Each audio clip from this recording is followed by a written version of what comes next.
Ini acara yang sangat baik sekali. Saya menyambut dengan sangat gembira acara ini.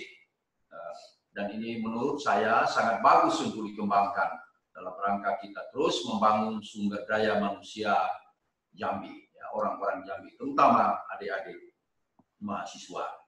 Karena ke depan kita berharap negeri kita itu menjadi sebuah negeri yang hebat, yang besar, yang tidak ketinggalan dari negeri-negeri lainnya. Karena sebenarnya kita mempunyai sumber daya yang baik, ya, sumber daya yang banyak. Tinggal bagaimana kita mengelola sumber daya itu. Tentu untuk mengelola sumber daya itu dibutuhkan sumber daya manusianya yang hebat, yang pintar, yang cerdas, yang memiliki kepemimpinan yang baik, manajerial yang baik. Nah, untuk itu pelatihan ini dirasakan sangat penting sekali. Seminar dan pelatihan ini dirasakan sangat penting sekali. Saya juga ingin mengucapkan terima kasih kepada adik-adik saya nih yang saya nilai orang-orang hebat ini, ya.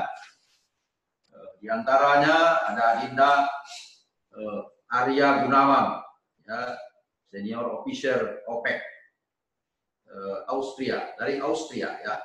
Ya. Kemudian juga ada Ananda Sinta Amalina, PhD, peraih penghargaan Doktor Wanita Termuda. Kemudian juga ada Adinda Fatwa Adikusuma, PhD. Ini adalah postdoc dari Universitas di Australia. Dan juga nanti tentu Bang Suwarna juga akan memberikan materi pada gimana caranya itu yang foto-foto tadi. Pak Budi Isman yang sebagai apa namanya praktisi bisnis juga akan memberikan nanti materinya.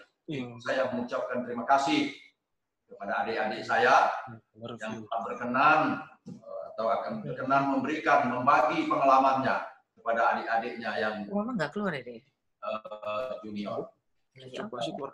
Pada kesempatan ini saya juga ingin memberikan penjelasan kepada kita semua kenapa acara ini sangat penting kita lakukan. Kenapa kita harus membangun sumber daya Jambi itu, nah, sumber daya manusia Jambi. Bahwa BMKJ nasional itu adalah sebuah organisasi besar yang sesungguhnya itu sudah berdiri sejak tahun 56 dengan namanya itu Keluarga Orang Jambi. Kemudian pada 2 September tahun 73 dia berubah menjadi BMKJ, Badan Musyawarah Keluarga Jambi. Namun pada pembentukan itu terbatas Jakarta dan sekitarnya. Nah, tapi kemudian pada tahun yang lalu kita sudah membuka organisasi kita ini menjadi sebuah organisasi besar. Dia menjadi organisasi Badan Musyawarah Keluarga Jambi Nasional. Artinya wilayah cakupannya seluruh Indonesia, bahkan luar negeri. Kalau tadi Jakarta dan sekitarnya telah kita rubah di dalam anggaran dasar anggaran rumah tangganya menjadi BMKJ nasional. Untuk itulah saya mengatakan bahwa organisasi ini sekarang sudah menjadi organisasi besar. Dan organisasi ini adalah tempat bernaungnya orang-orang Jambi perantauan. Nah, untuk itu kita sudah menetapkan organisasi kita ini dengan fungsinya supaya arah organisasi ini nanti jelas. Maka fungsi pertama dari BMKJ itu adalah fungsi pemersatu. Ya, seperti saya katakan tadi, kita mempersatukan seluruh orang-orang perantauan yang berada di seluruh Indonesia ini bahkan di luar negeri. Ya, beberapa waktu yang lalu saya sudah melantik beberapa pengurus di provinsi-provinsi lain yang ada di Indonesia. Ya, kemudian fungsi yang kedua adalah sebagai koordinator, mengkoordinasikan orang-orang Jambi perantauan. Contoh pada hari ini, ya, bagaimana kita mengkoordinasikan adik-adik mahasiswa ya untuk hadir, untuk ikut dalam acara ini. Itu fungsi keduanya. Fungsi yang ketiga tentu tidak kalah penting adalah fungsi sosial dalam memberikan respon sosial kepada warga, kepada apa namanya nasional dalam kondisi-kondisi kritis seperti yang kita hadapi sekarang ini. Ya, kemarin BMKJ sudah membagikan apa namanya itu sembako kemarin kepada orang-orang Jambi yang membutuhkan. Nah, sekarang sedang kita mobilisasi lagi. Kita masih punya stok, jadi kalau memang ada orang Jambi yang membutuhkan sembako, terutama yang berada di Jakarta dan sekitarnya itu sudah bisa diambil. Itu Pak Wasekjen dan Pak Sekjen sedang mempersiapkannya. Nah, tentu yang keempat fungsinya adalah fungsi strategis. Nah, ini saya kira fungsi yang sangat penting, yaitu kita ingin membantu, mendukung, memfasilitasi, ya, kemudian memobilisasi semua sumber daya yang memungkinkan untuk mendukung pembangunan Provinsi Jambi, ya, dengan mengembangkan potensi-potensi spesifik yang kita miliki. Apa itu potensi-potensi spesifik yang kita miliki? Banyak sekali. Mulai dari pariwisata, ya, pertanian, perkebunan, ya, perikanan, ya, kemudian pertambangan, ya, budaya, dan lain sebagainya. Nah, itu perlu kita kembangkan. Ya, perlu kita kembangkan potensi-potensi yang kita miliki itu. Nah, maka untuk dapat mengembangkan potensi-potensi itu, kita harus memiliki orang-orang atau sumber daya yang berkualitas. Nah, maka hari ini dengan melalui kegiatan seperti ini, kita ingin mengisi. Kebetulan adik-adik kita tadi yang saya sebutkan yang akan menjadi narasumber pada sesi pertama ini, banyak berkecimpung di luar. Nah, saya berharap nanti adik-adik kita ini bisa memberikan komparasi, perbandingan bagaimana di luar, bagaimana di dalam, ya, sehingga adik-adik mahasiswa dari dini sudah mendapatkan komparasi-komparasi, ya. Kemudian tentu diharapkan nanti dia dapat mengembangkan dirinya.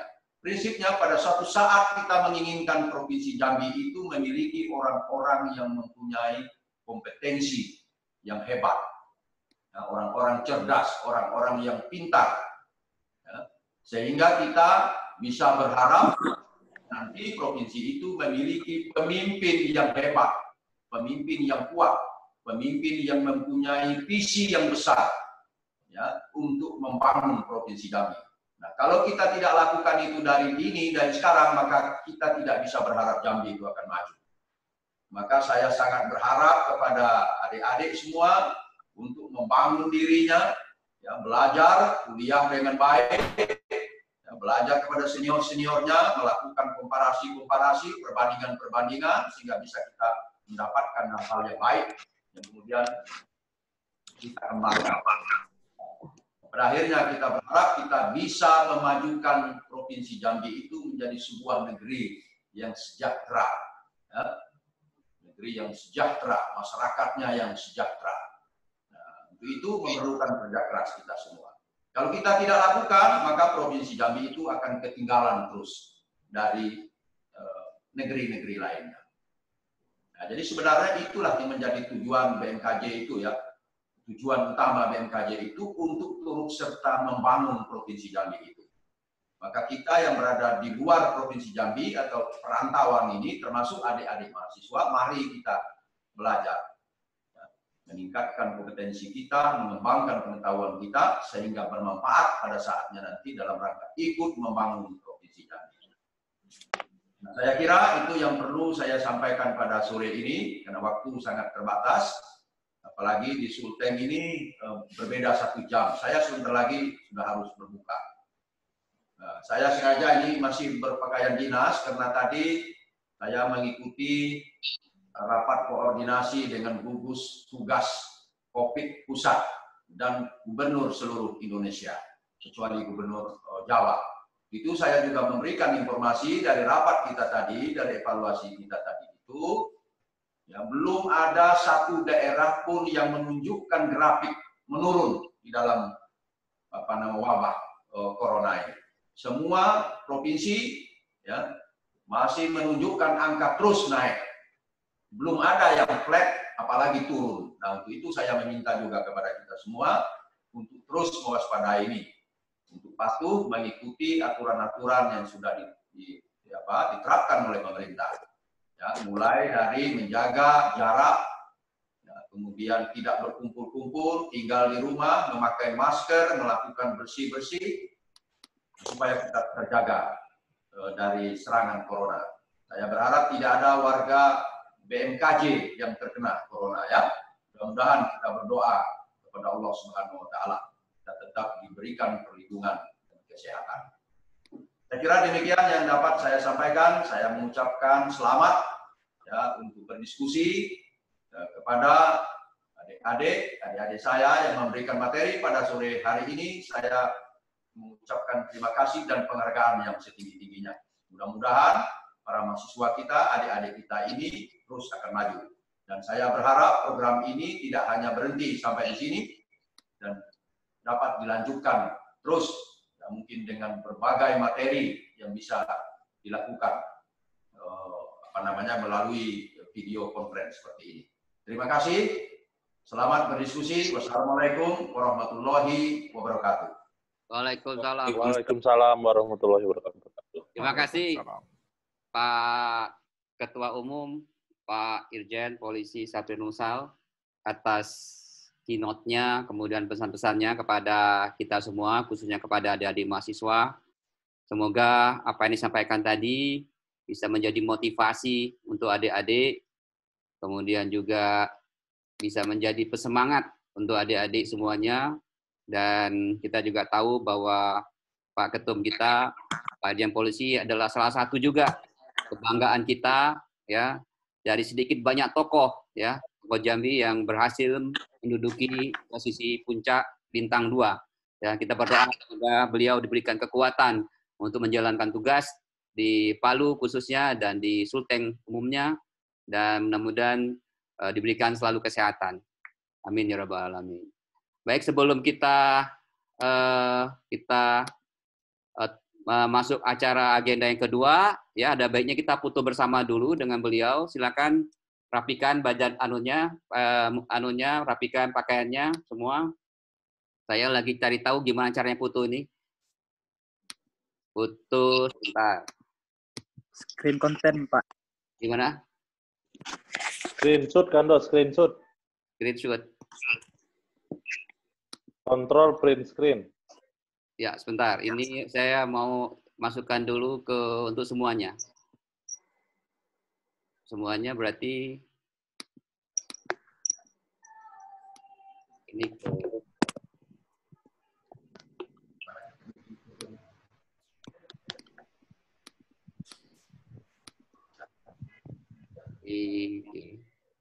masih ada yang bergabung.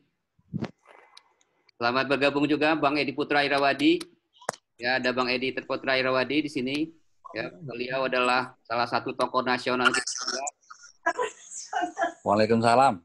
Nah, Bang Edi Putra Irawadi, beliau adalah staf khusus Menteri Perekonomian. Ya. Siapapun menterinya, beliau tetap staf khusus. Beliau sebelumnya adalah juga deputi Menteri Perekonomian, 3 menteri sebelumnya. Selamat bergabung, Bang Edi, dan bisa menjadi penyemangat untuk adik-adik semua. Ada foto nih lah.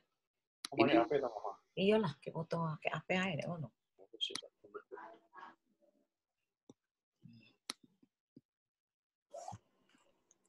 Biar ngetop sama. ada yang tahu ini gimana caranya balik ini? Comment shift 3 Kando pakai Mac kan? Ya, Kando pakai Mac kan? ya pakai Mac.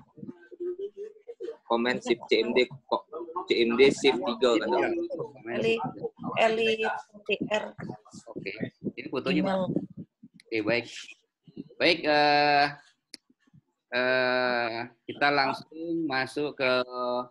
Terima kasih sekali lagi Pak Ketum atas wejangannya. Ya, Pak Ketum mungkin tidak akan bisa sampai terakhir karena beliau 1 jam lebih dahulu. Beliau akan ada buka puasa dulu. Dan kita sekarang langsung masuk ke agenda yang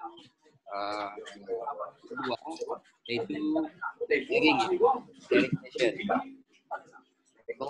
Tolong dimatikan semua ininya speakernya ya. Baik, Bapak, adik-adik semua, kemudian ada Bapak dan Ibu juga di sini, gitu ya. Kita masuk ke session diskusi. Diskusi ini kita santai-santai saja, ya. Kita akan berdiskusi santai, bukan dalam bentuk seminar, tapi dalam bentuk talk show, ya. Kita ada 3 pembicara, seperti yang sudah saya sampaikan sebelumnya via brosur dan pamflet, ya. Kita ada Pembicara yang pertama ya adalah Sinta ya. Sinta, mana Sinta? Ya. Ya. Ada Sinta, kemudian Ya, Pak. ya, Sinta, selamat bergabung Sinta ya. Ya, Pak. Kemudian yang kedua ada Adi. Adi sekarang lagi live di Australia ya, Adi. Ya. Halo semuanya. Ya, Fatwa Adi Kusuma, silakan hello Fatwa Adi ya. Assalamualaikum. Kemudian ada Bang Arya Gunawan, silakan Bang Arya Gunawan hello dengan yang hadir di sini. Bang Arya. Bang Arya. Assalamualaikum semua. Baik. Ya. Waktu kita sangat terbatas ya karena memang ini kita anggap sambil dulu ya kita buka puasa, kalau dalam bahasa Sundanya ngabuburit ya. Nah, mudah-mudahan acara ini bisa menjadi silaturahmi di antara kita. Kemudian juga sharing pengalaman, terutama untuk adik-adik yang ingin melanjutkan sekolah ke luar negeri atau berprofesi di luar negeri. Ya. Kemudian selanjutnya kita berharap dari kegiatan ini nanti akan ada kegiatan-kegiatan yang lain. Oke baik, saya bagi waktunya karena waktu sangat mepet, kita bagi waktu setengah jam ya, kita bagi 3 session. Kita mulai yang muda dulu ya, Sinta ya untuk bicara ya, kemudian setelah itu nanti oleh yang nomor 2 mudanya ya, ada Fatwa, kemudian terakhir yang lebih senior adalah Bang Arya. Oke, nah Sinta di mana ya? Di slide berapa Sinta? Nggak tahu kalau dari laptopnya, Pak. Oke. Oh, sini ya. Oke, baik. Ya, Sinta. Ya. Ya. Sinta, apa kabar Sinta? Baik, alhamdulillah, Pak. Ya. Sehat. Jadi terima kasih berkenan ya menjadi narasumber kita. Tentu kita harapkan nanti bukan sekali ini ya bisa jadi narasumber, tapi juga bisa jadi narasumber untuk kegiatan-kegiatan adik-adik yang lain ya. Amin, insya Allah. Ya. Sinta, ini saya kenalkan pada semuanya, adik-adik mahasiswa. Sinta ini adalah salah satu wanita kebanggaan kita. Ya. Beliau lahir di Jambi 4 Juni 1992. Berarti sekarang umurnya baru berapa, Sinta? 28. Wow. 28 jalan 29 tahun ini. Ya, Juni nanti 29 berarti. 29 ya. Oke. Ya. 28 nih, 28. 28 ya, oke. Ya. Nah, itulah ya.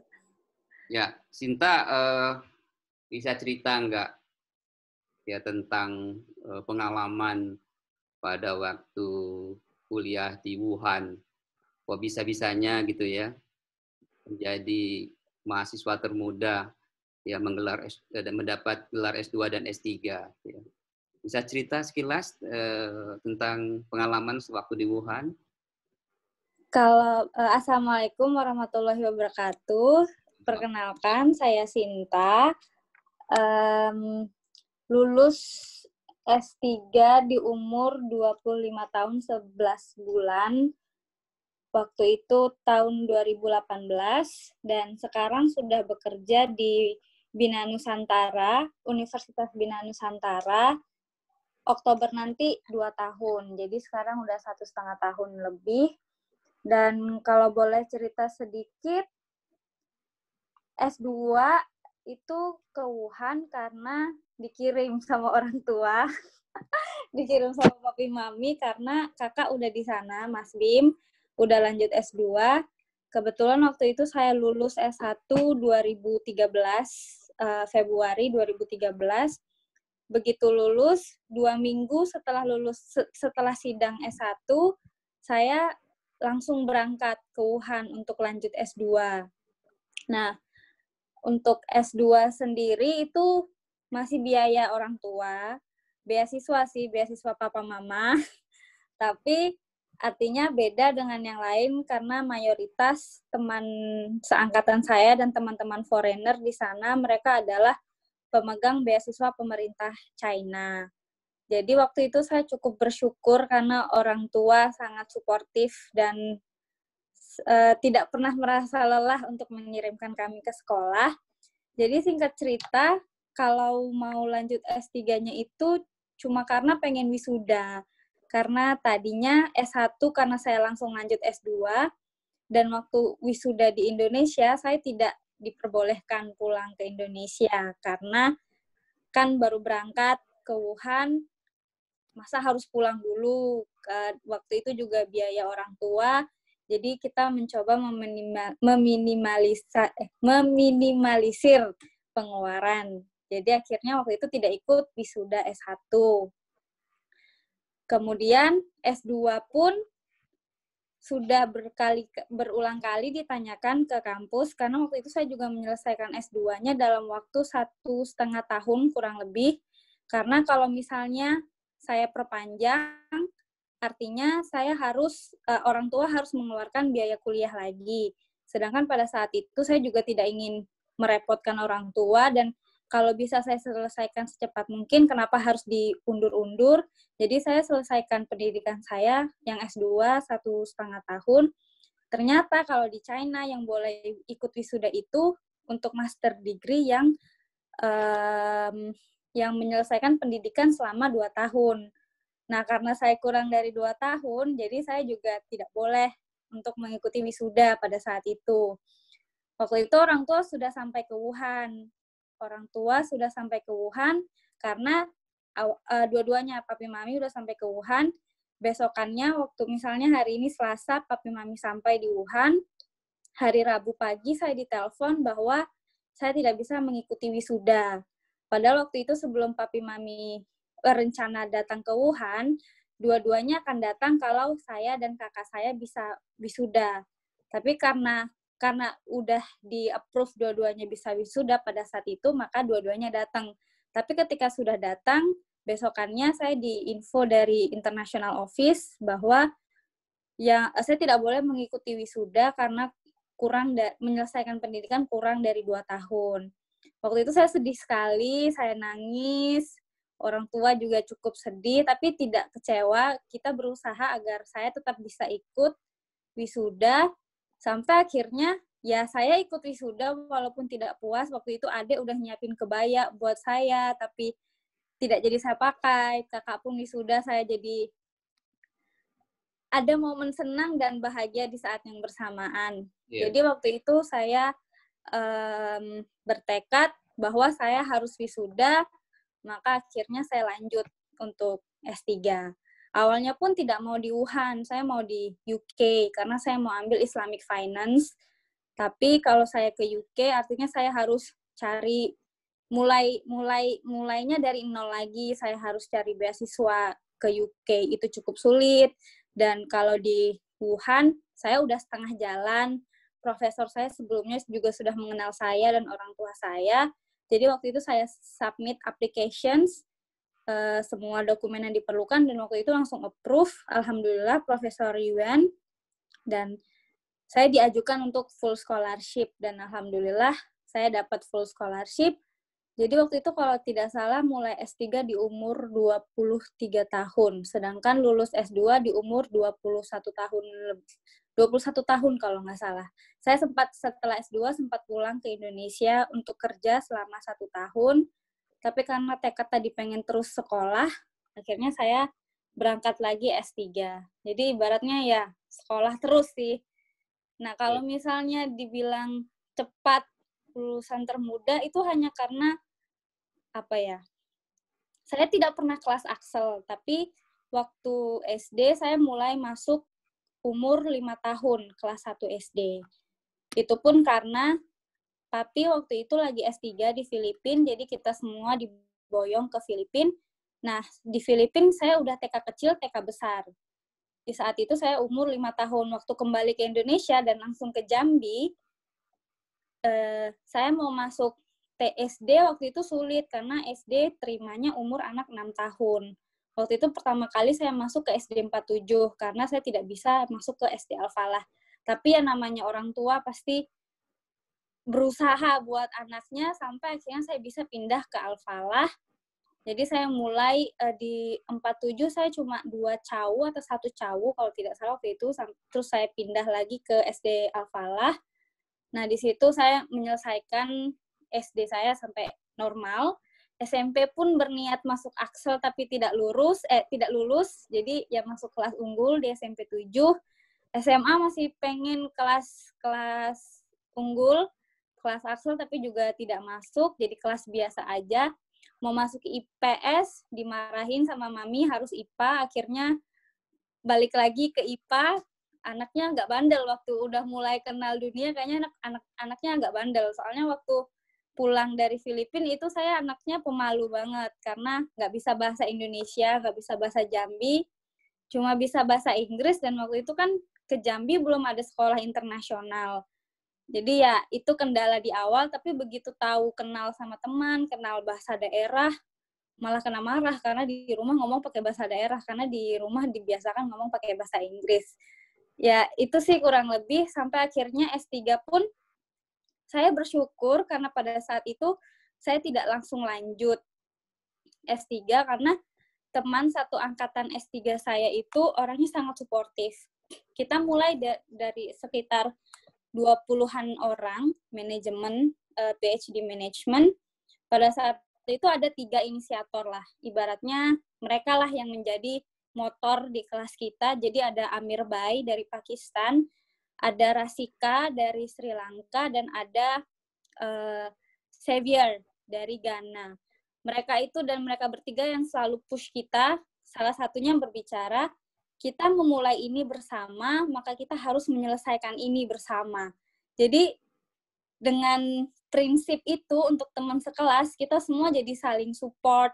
Kalau teman ada yang tertinggal, misalnya kan karena untuk S3 sendiri ada proses ke final defense, itu harus proposal defense, kemudian ada blind review, ada baru sampai akhirnya final defense. Ada 3 kali defense sampai final defense, dan itu prosesnya cukup sulit, karena kalau dari kampus saya harus publish jurnal, harus blind review-nya ada dari luar, external reviewer, dan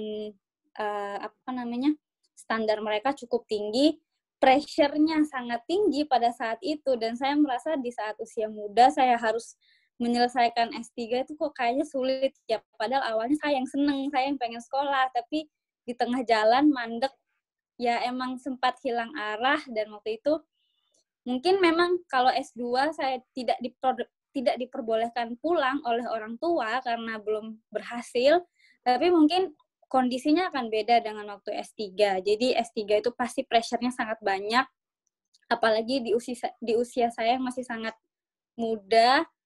Waktu itu pun saya pulang diperbolehkan karena juga saya harus mengumpulkan data, karena kalau di Wuhan sendiri akses datanya terbatas.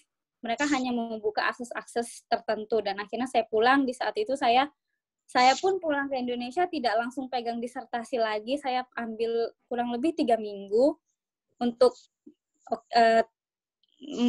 lepaslah dulu dari disertasi itu, sampai akhirnya saya memberanikan diri lagi untuk pegang disertasi, dan alhamdulillah selesai sih.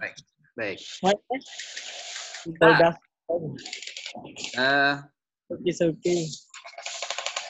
Kita bisa cerita nggak tentang kalau orang tanya, Sinta ini kan dokter ya, PhD ya, PhD. Ini keahliannya di bidang apa ya? Kalau orang tanya Sinta gitu ya, apa ininya spesifik bidangnya?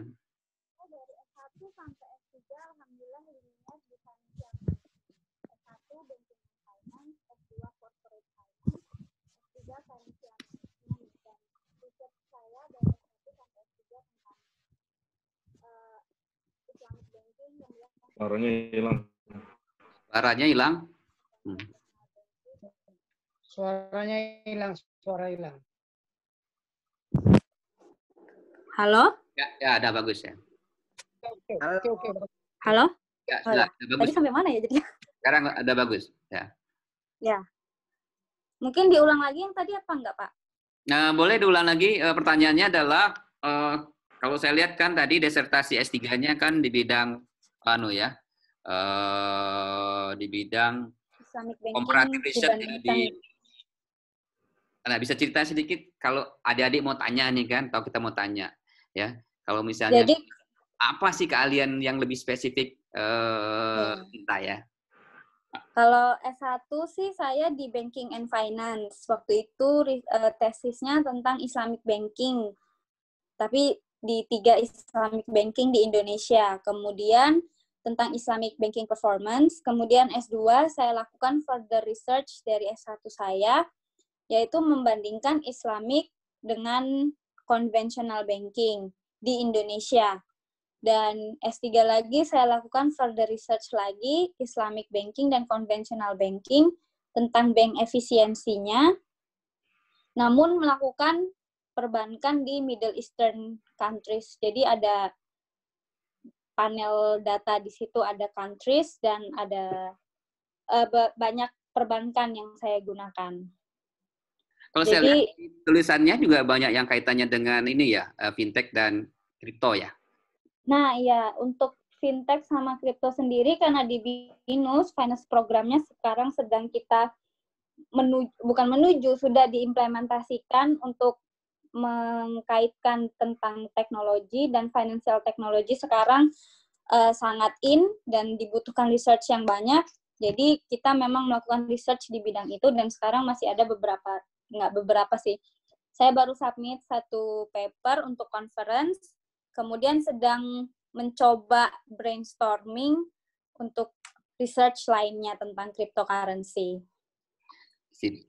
Sinta bisa cerita nggak ya dengan bahasa yang sederhana untuk kita-kita nih? Kita ini kan bukan dokter, nggak susah nih memahami ini.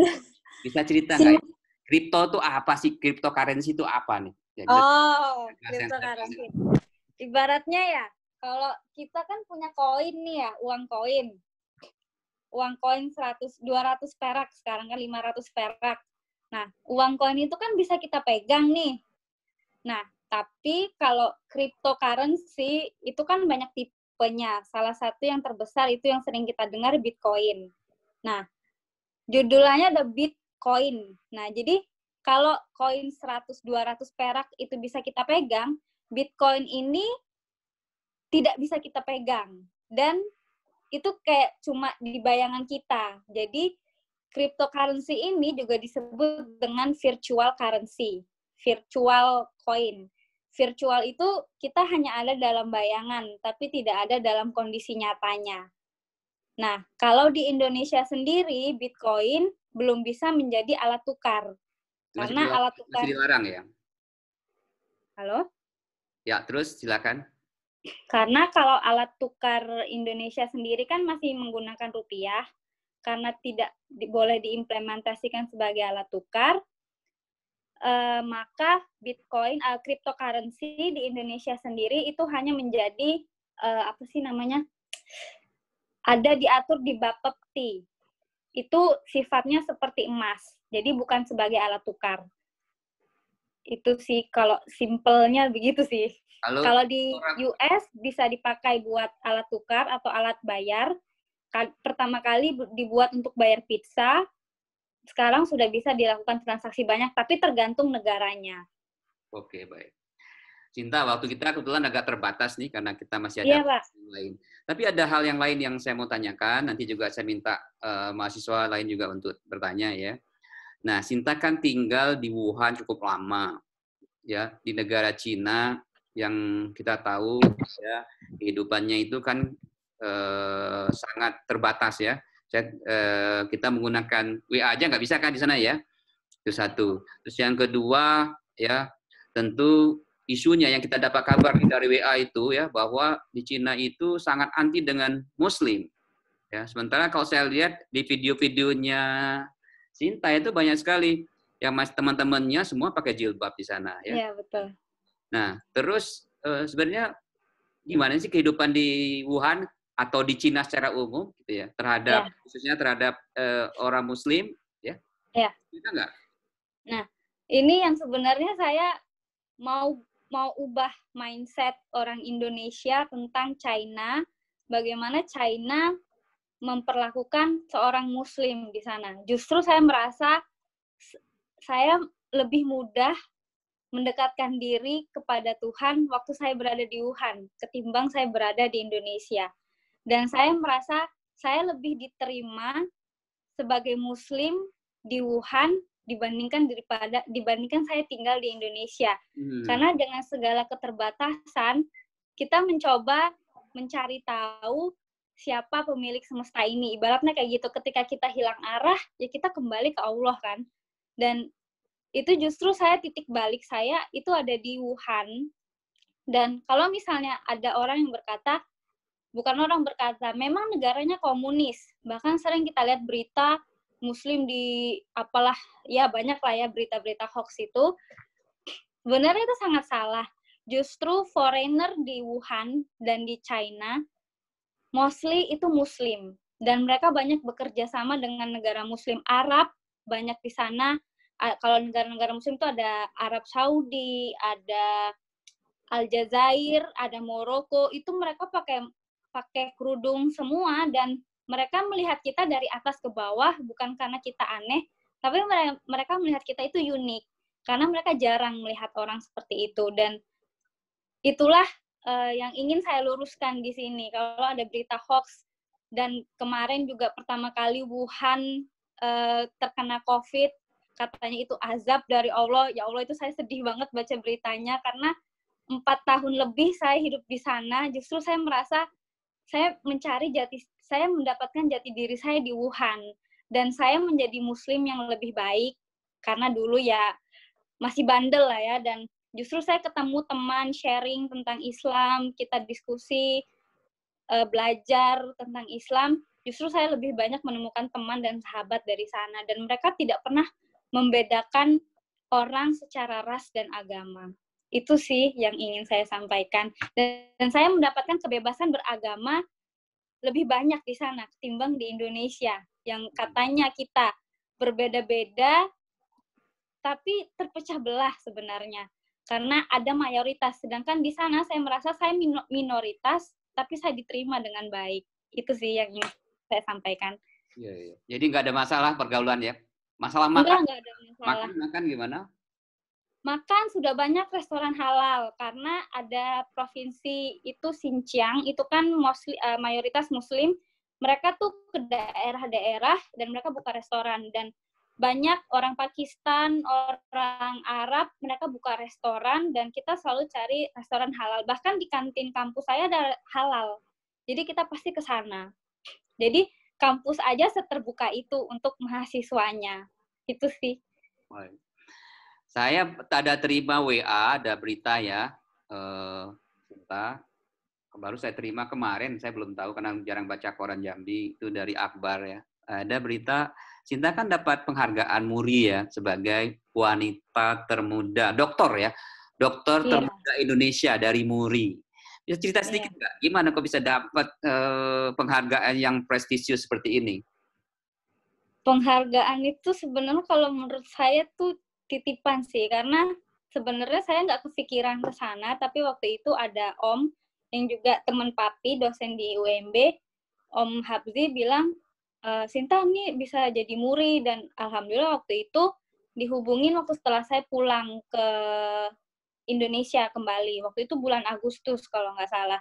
Saya dapat email akan dapat penghargaan itu, ya saya terima. Tapi yang ingin saya sampaikan, penghargaan itu titipan, tapi hal yang ingin saya lakukan dengan adanya penghargaan itu, saya ingin memberi lebih banyak kepada orang, karena dengan itu orang mengingat saya, bukan artinya saya yang diingat, tapi saya ingin kita punya kesempatan yang sama loh. Jadi jangan batasin diri sendiri. Jadi kalau saya bisa, kamu semua pasti bisa. Itu sih, karena saya lihat masih banyak keterbatasan, terutama untuk perempuan yang ingin sekolah tinggi, mereka merasa takut. Ya kita punya hak yang sama dan kita bisa selama ada keinginan yang kuat. Itu sih. Baik. Nah, di sini juga ada Profesor Rafid ya, orang tua dari Sinta. Pak Prof? Pak Prof di mana?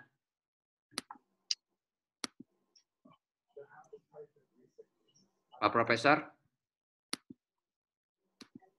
Papi kemute, Pap. Oh, ini Papi apa salah kemute. nih ada nih. Oke, saya unmute ya. Oke. Bentar lagi itu. Dah. Ya. Assalamualaikum, Dindo. Ya Pak Prof. Assalamualaikum. Sudah ikut dengerin dialog kita dengan Sinta? Sudah dengar. Oke, gimana perasaannya Prof atas Prof Anu ya, prestasi Ananda? Mungkin ada yang mau ditambahkan ceritanya seperti apa? Ya. Baik, terima kasih Dinda Sokani. Assalamualaikum warahmatullahi wabarakatuh. Salam. Ketua umum saya Pak Irjen Pol Pak Sabrina Nursal, Adinda Arya Gunawan, dan Adi Kusuma di Australia, Pak Jamal, dan adik-adik sekalian yang berada di forum ini. Saya betul-betul bersyukur dengan diundangnya anak saya untuk pada forum ini. Sebetulnya kenapa kami harus mengirimkan anak kami ke Cina? Tentunya orang tua kan punya impian agar anaknya dapat pendidikan yang lebih baik. Nah, kemudian kami menilai studi ke Cina itu secara fair sangat baik itu. Sebab sebelumnya kami pernah ke Taiwan, tapi dengan persyaratan tertentu, jadi tidak dapat full beasiswa. Kemudian kami juga sudah pernah dari informasi lain, kalau ke negara Eropa misalnya kita harus deposit dengan uang yang besar sekali. Nah, sedangkan di Cina itu biaya relatif sangat murah sekali. Untuk ukuran S2 itu ya memang uang kuliah memang sedikit lebih mahal. S2 itu kurang lebih 140 juta sampai selesai. Sedangkan dalam negeri hanya lebih kurang 50 juta. Tetapi biaya hidup sangat murah sekali. Untuk makan saja misalnya di restoran yang muslim tadi, itu hanya 10 yuan. 10 yuan itu hanya 20.000. Itu porsinya bisa cukup untuk orang dua. Nah, kemudian memang S2 KMBS sendiri, tapi S3 itu sepenuhnya dibiayai oleh pemerintah Cina. Uang kuliah tidak bayar lagi, uang asrama juga sudah dibayarkan, dan anak kita masih terima sekitar 7 juta rupiah per bulan. Padahal biaya hidup cukup pada kisaran 2 sampai dengan 2,5 juta. Manfaat lain, kami menilai bahwa anak kami yang studi di Wuhan, khususnya di Cina tadi, dia lebih mandiri, bergaul dengan budaya internasional, dan juga rajin ke masjid begitu. Dan sangat aman. Walaupun keluar malam hari, CCTV ada di mana-mana. Dan yang lebih di sana itu, orang-orang sangat respect, saling menghargai, dan saling memotivasi. Seperti yang diceritakan oleh anak kita tadi. Dan yang tidak lupa adalah ada hadis mengatakan utubul ilma walau besin, tuntut ilmu walaupun ke negeri Cina. Demikian Adinda Sokani selaku ketua. Assalamualaikum warahmatullahi wabarakatuh. Waalaikumsalam warahmatullahi wabarakatuh. Baik, saya ada buku nih ya. Ini saya ada 3 buku. Setiap session saya akan berikan kepada adik-adik yang aktif, ya, baik aktif dalam hal bertanya, kemudian juga aktif fokus di materi videonya nggak dimatikan, ya. Nah, untuk itu saya beri kesempatan, ya, silakan kalau ada yang bertanya. Silakan. Angkat tangan. Mana siapa? Ya, oke. Duya ya? Ikra ya? Iya Pak, Ikra. Ya, Ikra. Oh, maaf, saya unmute. Oke, silakan unmute. Bisa di unmute? Ya. Ya udah. Silakan, Ikra. Ya. Selamat sore semuanya. Assalamualaikum warahmatullahi wabarakatuh. Saya kenalkan Ikra dari mana, kuliah di mana, semester berapa, sudah punya pacar atau belum? Oh ya. Perkenalkan, nama saya Ikra. Ya, panggilannya Ikra. Saya sekarang di Bandung, jurusan Teknik Informatika di ITB. Sekarang semester 6. Oke. Saya ingin tanya ke Bu Sinta. Bukan Ibu, Mbak. Ya, Mbak Sinta. Kan, jadi itu saya dengar kalau biasanya orang kalau belajar di luar negeri itu sering yang mereka kepengen melanjutkan bekerja di sana gitu. Nah, kalau kasusnya Ibu atau Mbak, kenapa Mbak tuh mau kembali ke Indonesia gitu, dan sekarang kan mengajar juga di Bina Nusantara ya. Iya. Itu saja pertanyaannya. Terima kasih. Oke, thank you Mas Ikra. Ini saya langsung jawab apa Ya, gimana? langsung jawab. Ya. Ya, langsung jawab ya. Ada sih kemungkinan untuk bekerja di sana kalau mungkin ada kesempatan untuk postdoc ataupun langsung kerja di sana. Tapi saya kembali lagi awalnya memang ingin berkarir di Indonesia sih, karena saya lanjut sampai S3 karena saya waktu S2 saya udah punya target bahwa saya ingin menjadi dosen, dan kalau untuk jadi dosen sendiri ya karirnya ada di tanah air. Jadi memang saya harus bangun karir itu dari nol. Kalau misalnya saya menjadi, let's say saya lanjut postdoc di sana atau menjadi asisten dosen, asisten profesor yang sampai mungkin bisa jadi profesor di sana, ketika saya kembali ke Indonesia itu tidak dihitung nilainya. Jadi saya pulang ke Indonesia mulai dari nol lagi. Jadi ya saya ingin mulai dari nol sejak dini aja untuk berkarir di dunia pendidikan di Indonesia. Itu sih. Dan lebihnya lagi saya merasa kalau dulu waktu S1 saya orangnya males-malesan, ketika S2 dan S3 udah mulai kenal, oh belajar itu nggak sesulit itu loh, dan belajar itu menyenangkan, dan sekolah ke luar negeri itu jauh lebih menyenangkan karena kita bisa sekolah sambil jalan-jalan. Jadi saya ingin bagi cerita itu paling tidak ke mahasiswa saya bahwa belajar itu menyenangkan. Itu sih. Oke, baik. Ya, ini kita ada 4 slide ya. Waduh, alhamdulillah banyak sekali sekarang ini. Ini ada slide pertama ini 1, 2, 3, 4, 5. 5 kali 5. Ada 25. Slide yang kedua, ini juga ada 25. Slide yang ketiga, ada 25. Ya, yang keempat, ada 25. Berarti kita sekarang yang hadir lebih kurang sekitar 78 ya, 78 orang. Baik, silakan saya kasih satu pertanyaan lagi untuk adik-adik mahasiswa. Silakan kalau ada yang bertanya, mumpung Sinta ada waktu dengan kita. Susah juga cari Sinta ini, ya, karena karena sibuk ngajar ya kemarin ya, walaupun sekarang mungkin sudah agak ngajar. Saya lihat videonya bagaimana cara ngajar pakai bahasa Inggris dikirim oleh Pak Profesor. Oh iya, itu bikin video sih sebenarnya. Luar biasa. Silakan, ada lagi yang mau bertanya? Izinkan dong. Ya, di mana? Oke. Siapa? Angkat tangan atau di chat. Izinkan dong, boleh tanya dong. Oke ya. Di mana tuh? Siapa yang bertanya? Cek. Siapa? Sebutin namanya. Mukhtar di slide berapa? Mukhtar. Ya, Pak. Ya, silakan Mukhtar. Ya, terima kasih, Pak. Saya tertarik nih sama Mbak Dinda yang pertama perkenalkan diri. Ya. Saya Mukhtar Haryanto, saya mahasiswa pasca sarjana Universitas Negeri Jogja. Jurusannya sains pendidikan. Saat ini menempuh semester 2 mahasiswa baru. Oke. Saya tertarik masih nih pembahasan. Ya itu sekolahnya. Iya, masih hangat-hangat, masih banyak. Masih hangat ya, masih semangat itu ya. Iya, masih banyak tugasnya nih. Iya, masih banyak tugasnya ya. Sibuk dengan jurnal dan segala macamnya. Mantap. Ya, mau bertanya nih, saya tertarik sama pembahasan Mbak Dinda tadi mengenai Sinta, bukan Dinda, Sinta. Oh ya, Mbak Sinta tadi itu yang mengenai mengenai ini mayoritas dan minoritas di negara Cina. Ya notabene itu saya tertarik sekali dengan hal tersebut karena kita mengetahui nih Indonesia sangat banyak terjadi konflik-konflik ya mengenai dari mayoritas ke minoritas.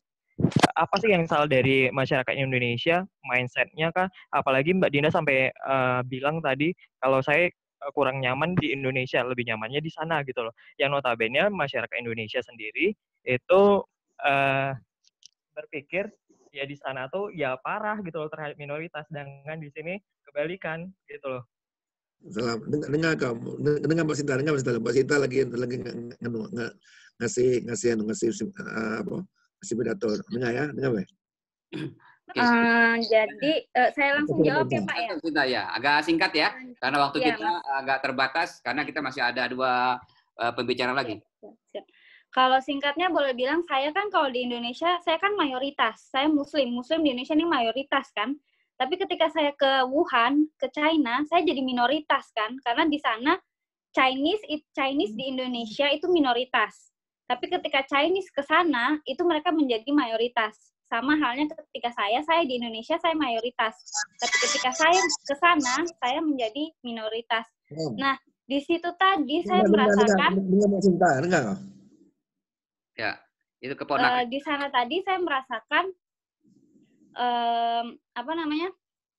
saya merasa tidak ada perbedaan di situ. Karena saya ada pelajaran sendiri dari ketika sharing sama teman, ada teman dari Iran, ada hal yang seharusnya tidak Muslim lakukan. Terus saya tanya, loh kamu kan Muslim, kenapa seperti itu? Dan saya langsung dihajar dengan satu pernyataan, Sinta, kamu tidak boleh berbicara seperti itu. Di sana saya belajar bahwa perbedaan itu pasti akan ada. Tinggal kita bisa menerima atau tidak perbedaan itu. Dan setiap orang mereka punya jalan hidupnya dan mereka punya hak untuk menjalani apa yang ingin mereka lakukan. Jadi lakukan apa yang harus kamu lakukan dan tinggalkan apa yang tidak harus kamu lakukan menurutmu sendiri. Karena kamu sudah dewasa, kamu yang bisa mendefinisikan mana yang baik dan mana yang tidak baik. Ketika itu baik boleh diambil, ketika tidak baik ya sudah tinggalkan untuk dirimu saja. Dan biarkan mereka melakukan apa yang ingin mereka lakukan. Dan karena di Bina Nusantara sendiri saya juga minoritas di sana. Rekan kerja saya banyak Chinese, tapi saya sudah mulai terbiasa dengan itu. Bahkan mereka kaget dengan saya. Saya sempat bertanya kenapa saya diterima. Satu, karena kerudung saya warna-warni, dia bilang gitu kan. Oke, kerudungnya warna-warni, dan waktu itu rekan kerja saya banyak yang Chinese. Sempat mereka mengatakan karena saya tidak membedakan agama, saya tidak membedakan ras, dan saya merasa nyaman dan mereka juga merasa nyaman sama saya. Dan sampai saat itu mereka yang Chinese, Indonesian Chinese sampai bilang kalau aja orang Indonesia semuanya kayak Sinta pasti Indonesia damai. Jadi di situ saya merasakan wah, mereka masih merasakan minoritas dan perbedaan ras itu, sedangkan saya tidak merasakan itu, tapi saya merasakan itu ketika saya di Wuhan. Jadi begitulah ketika saya kembali ke Indonesia, saya mencoba menggunakan sepatu yang dipakai oleh mereka tadi yang di sana sebagai minoritas. Itu Baik. sih yang ingin saya share. Baik, kalau gitu. Terima kasih ya Sinta ya. Terima kasih banyak Pak, terima kasih tetap semuanya. di sini ya, mungkin nanti Iya, ada Pak. pertanyaan-pertanyaan lagi dari teman-teman yang lain gitu ya. Nah, kita karena waktu juga terbatas, harusnya kita waktu bisa panjang nih teman, karena kita harus buka puasa, terutama yang di Jogja duluan ya. Jogja, makanya saya masukkan jadwal buka puasa. Jogja itu adalah jam berapa? Jam 15.30 ya, Jogja. Jadi makanya kita berusaha kalau bisa jam 15.30 kita stop atau kita teruskan sampai 15.45. Nanti kita lihat perkembangan seperti apa. Baik, nah sekarang kita masuk ke pembicara kedua ya, ada Fatwa Adi Kusuma. Saya coba jadikan spotlight dulu ya. Nah, silakan. Assalamualaikum Adi, apa kabar Di? Gimana kabar di Australia? Gimana kabarnya? Aduh, bentar Om. Bagus, kita dengar suara Adi. Adi sudah dengar suara kita nggak? Oke. Ya, sekarang udah dengar. Udah dengar. Gimana suasana di Australia? Suasana Ramadan di Australia bagaimana? Bisa cerita sedikit? Sekarang karena COVID, jadinya kita ada restriction ya. Restrictionnya itu kita nggak boleh gathering, juga ibadah kayak sholat gitu nggak boleh tarawih. Jadi kita yang biasanya kita buka bersama bareng teman-teman, jadinya sekarang nggak bisa. Tapi alhamdulillah sekarang suasana di South Australia aman. Kita sudah 0 kasus 10 hari berturut-turut. Jadi mudah-mudahan minggu depan restriction-nya udah di-lift, kita boleh keluar lagi, boleh ngumpul-ngumpul sama teman, bisa sholat berjamaah lagi di sini. Ya alhamdulillah enak, dan juga di sini puasanya agak singkat. Kita sahur kita jam 5 sahur, buka puasa jam 5:30. sudah berbuka puasa. Oke, baik. Adi, bisa sharing nggak ke kita? Gimana ceritanya kok bisa sampai tinggal di Australia dan kerja di Australia? Oke. Mungkin masa kecil dulu, saya TK dekat rumah, SD dekat rumah. Emang waktu itu nggak neko-neko lah, orang tua juga cari yang simpel-simpel aja. SMP dekat rumah, SMP 11. Mungkin di sini ada yang alumni SMP 11. SMA dekat rumah juga, SMA 1. Mungkin ada di sini alumni SMA 1? Banyak, kalau SMA 1 banyak. Banyak ya? Oh iya, good lah. Ya, Ya, moderator juga SMA 1. Oh iya. Ya, Pak Ketum juga SMA 1. Sekjen juga SMA 1. Wah, mantap. Pak Sekjen SMA 1. Ini semansa Mantap. semua kayaknya nih. Reuni SMA 1. Ya. Walaupun kita banyak yang SMA 1, jangan mengecilkan SMA yang lain ya. Siap. Oke, dulu SMA 1, waktu SD, yang buat kalian semua, Pak Syauki ini paman saya. Wah, baru tahu ya? Kalau saya baru tahu, saya. Oh iya, saya juga. Jadi, waktu beliau masuk kimia ITB, saya masih SD, saya tuh terinspirasi dari beliau, jadi menyukai kimia. Jadi SMA itu kimia tuh udah jadi favorit atau pelajaran favorit saya. Suatu saat di SMA itu ada guru biologi, bagus sekali gurunya, menceritakan mengenai rekayasa genetika, di mana kita bisa membuat tanaman, buah-buahan menjadi lebih besar dengan merekayasa DNA-nya, membuat ikan menjadi lebih besar atau berkembang biak lebih cepat dengan merekayasa genetikanya. Nah, disitulah saya, kayaknya saya suka rekayasa genetika ini. Nah, kemudian cari-cari jurusan apa kira-kira yang memfasilitasi rekayasa genetika. Dilihat ada IPB. IPB itu ada biokimia. Akhirnya saya mendaftarkan diri ke IPB dengan jalur PMDK, tapi ingat ya, saya waktu SMA tidak ranking. Jadi SMA itu ranking 10, ranking 20, ranking 5, itu ya sama kayak omnya bukan dong. anak ranking lah. Nah, waktu mau daftar PMDK pun, PMDK itu undangan ya, karena IPB kan mayoritas undangan pada waktu itu. Itu pada waktu saya mau mendaftar PMDK, itu pihak sekolah nggak boleh. Kamu tuh ranking berapa gitu katanya. Jadi apa ya, agak diremehin ya pada waktu mau masuk IPB, tapi saya memelas lah gitu, memohon, Pak, tolonglah Pak, tolong izinkan saya ikut aplikasi, mengirimkan aplikasi, itu aja dulu. Akhirnya dia ya udah boleh gitu loh, dengan akhirnya saya masukkan dan alhamdulillah saya yang keterima. Itu sangat mengejutkan sekali. Tapi ya kalaupun nggak keterima, saya keterima di UGM juga. Jadi buat saya nothing tulus. Jadi disitulah saya mulai belajar biokimia. Kemudian emang cita-cita saya adalah menjadi peneliti. Emang dari awal kepengen menjadi genome engineer, yaitu perekayasa genetika. Tapi saya sadari di Indonesia kan tidak banyak ya posisi-posisi atau lowongan-lowongan karir di bidang sains itu sedikit gitu. Jadi saya membuka diri untuk ya udahlah, kalau nggak jadi saintis ada opsi-opsi lain, jadi pengusaha atau jadi pekerja di perusahaan swasta yang bisa mencapai level manajerial. Akhirnya belajar di IPB biokimia, ternyata ekspektasinya nggak sesuai bayangan ya, karena Indonesia memang banyak kekurangan di situ. Jadi pendidikan Indonesia itu ya yang saya pikir akan banyak belajar rekayasa genetika, ternyata sedikit minim. Setelah lulus dari S1 biokimia IPB, waktu itu 2003 sampai 2007 saya lulus. Cari kerja susah banget waktu itu, susah banget. Akhirnya saya ngelamar ke sana ke sini, bingung gitu, mau gimana nasib ini. Terus akhirnya dapat kerjaan menjadi teknisi teknisi lab di kontraktornya perusahaan migas waktu itu.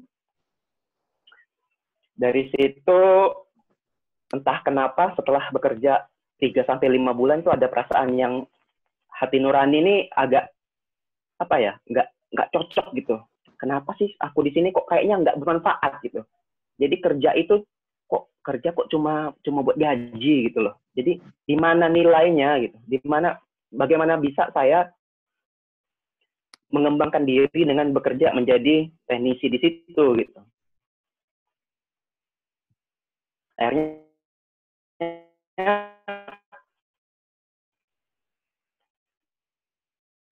saya tekadkan untuk keluar dari kerjaan itu, dan itu dengan pendapat orang-orang ya, karena kalau orang-orang berpendapat seperti ini waktu itu, cari kerja dulu yang lain, baru keluar. Saya bisa seperti itu, tapi hati nurani udah nggak bisa ditahan lagi. Pokoknya keluar dulu, mau kemanapun nanti, ya mudah-mudahan Tuhan membimbing gitu. Akhirnya saya keluar dari pekerjaan itu, belum dapat kerjaan, pulang ke Jambi. Entah kenapa waktu itu saya dapat email bahwa ada program biomedis di Undip yang di situ dan itu bisa mendengar? Ya, dengar. Dan itu programnya itu beasiswa dan kita ada kesempatan untuk ke Belanda. Jadi saya dapat email itu dari teman dan saya hubungi profesornya yang di Undip itu, kedokteran Undip. Saya ingin melanjutkan S2 ke sana, tapi saya maunya beasiswa karena pada waktu itu saya nggak mau merepotkan orang tua lagi. Sama profesornya, translate this in English. Ya udah disuruh translate in English. Translate di English. Kemudian ternyata kita harus ujian dulu. Saya pergi ke Undip, melakukan ujian, dan alhamdulillah saya masuk dengan beasiswa penuh di sana. Dan programnya itu, ketika di Undip itu, kita setahun kuliah di Undip, sama setahun riset di luar. Nah, ketika di Undip, ternyata dari seluruh mahasiswa, hanya 5 orang yang boleh ke Belanda. Nah, pada waktu itu, kita dites presentasi proposal penelitian di depan dosen-dosen yang dari Belanda. Nah, di situ saya punya ide sendiri waktu itu untuk riset ya. Ide tersebut sebelum kita presentasikan ke dosen yang orang Belanda, kita presentasikan dulu ke dosen Indonesia. Nah, ketika saya presentasikan ke dosen Indonesia, itu mereka tidak suka. Ini gagal ini, gitulah istilahnya. Nah, saya mencoba-coba mencari-cari apa yang kira-kira berhasil gitu. Yang kemarin yang gagal nih gimana caranya biar berhasil gitu.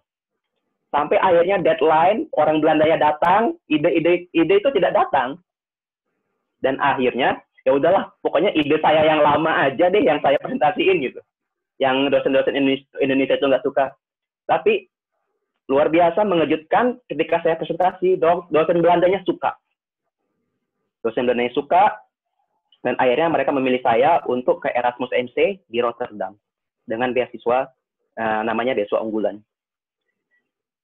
Di Belanda itu titik balik benar-benar kita bisa merasakan luar biasa sekali bagaimana riset negara maju, bagaimana antusias mereka terhadap sains, bagaimana mereka bekerja efisien sekali, bagaimana mereka mempunyai masalah di bidang medis, kemudian berusaha melakukan penelitian untuk menyelesaikan masalah itu. Jadi benar-benar banyak belajar di sana. Di Belanda itu disiplin sekali, kita nggak boleh telat walaupun 1 menit, walaupun 10 detik, itu nggak boleh telat di situ. Di Belanda, saya berusaha belajar sesuatu walaupun itu bukan riset saya. Jadi di Belanda saya disuruh melakukan ABC, tapi di luar ABC, saya itu membuntuti researcher-researchernya untuk mencari tahu apa yang sedang mereka lakukan. Dan banyak bertanya kepada mereka, ini apa, ini apa, ini apa, kemudian mempelajari. Tapi sekilas dulu, saya belajar bahasa Inggris dari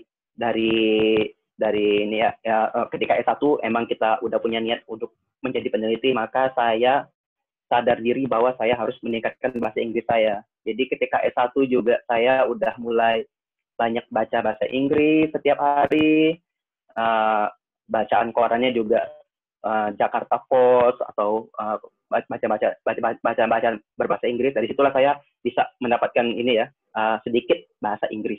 Ketika di Belanda kita semakin mengasah bahasa Inggris kita karena di sana memang di akademia semua berbahasa Inggris. Adi, Dari ya. Bisa agak cepat dikit nih ya. Oke. Bisa cerita nggak sekarang nih?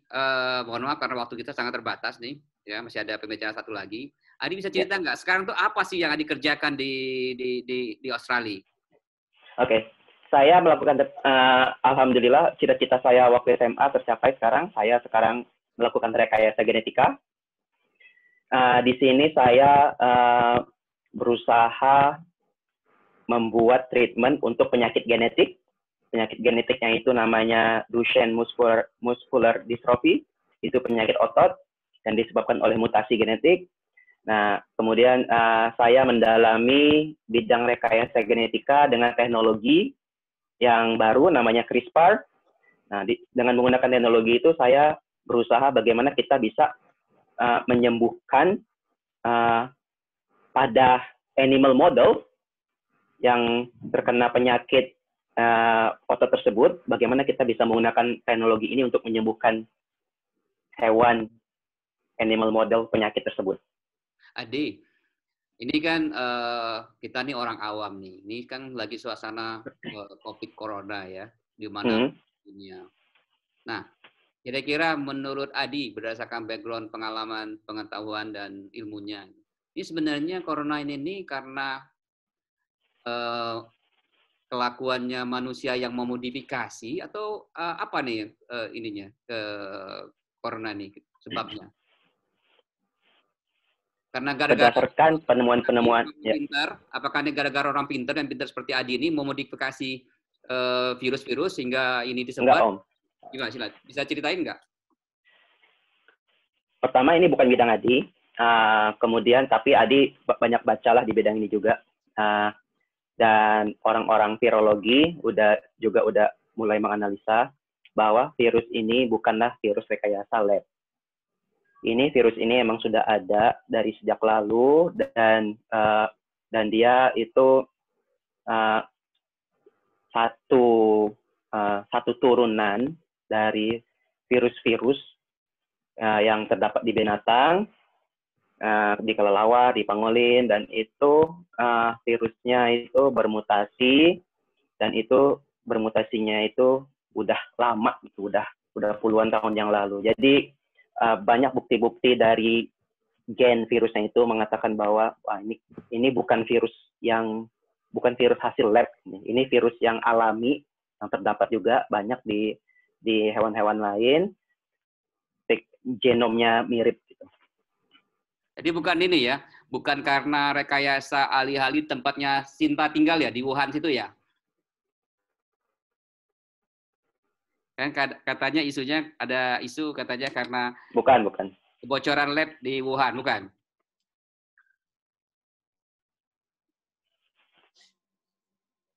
Bukan. Bukan ya. Baik, waktu kita terbatas. Mungkin Ibu bukan. Bu Ella mungkin ada yang mau disampaikan Ibu Ella atau Bang Husni boleh mau cerita sedikit apa tentang Adi? Ada apa yang mau disampaikan? Bangga nggak punya anak yang tinggal di Australia jadi peneliti muda, dapat banyak penghargaan? Silakan Bu Ella. Bagus. Nah, Bu Ella ini adalah dosen ya, dosen sama Profesor Ucop ya di peternakan ya, peternakan Unja. Silakan Ibu Ella, mungkin ada yang mau disampaikan.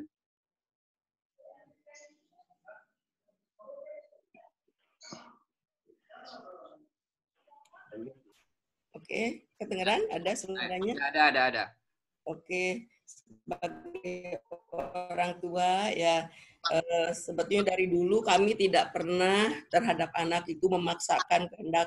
Jadi kami membebaskan Adi mau kemana saja, mau sekolah apa saja, mau ngambil jurusan apa saja. Jadi itu kehendak sendiri. Kami tidak pernah terlalu memaksakan diri. Yang penting kami selalu menekankan kepada kejujuran. Jadi kejujuran dan ya mungkin itu nawaitunya. Jadi sekarang Adi kerja di sana bukan berarti kita anti Indonesia, tetapi Adi sudah bilang bahwa ilmu Adi itu Ibu lebih bermanfaat di sana untuk orang banyak, untuk orang sedunia. Di Indonesia mungkin tidak terpakai. Jadi untuk itulah kami selaku orang tua yang mengizinkan, oke silahkan, tetapi ketika nanti ada kesempatan untuk bisa mengabdi di tanah air, ya dia pulang ke Indonesia. Yang penting itulah kejujuran utama, ya. Oke, itu. Makasih Bu Ella. Makasih Adi. Standby di sana dulu ya.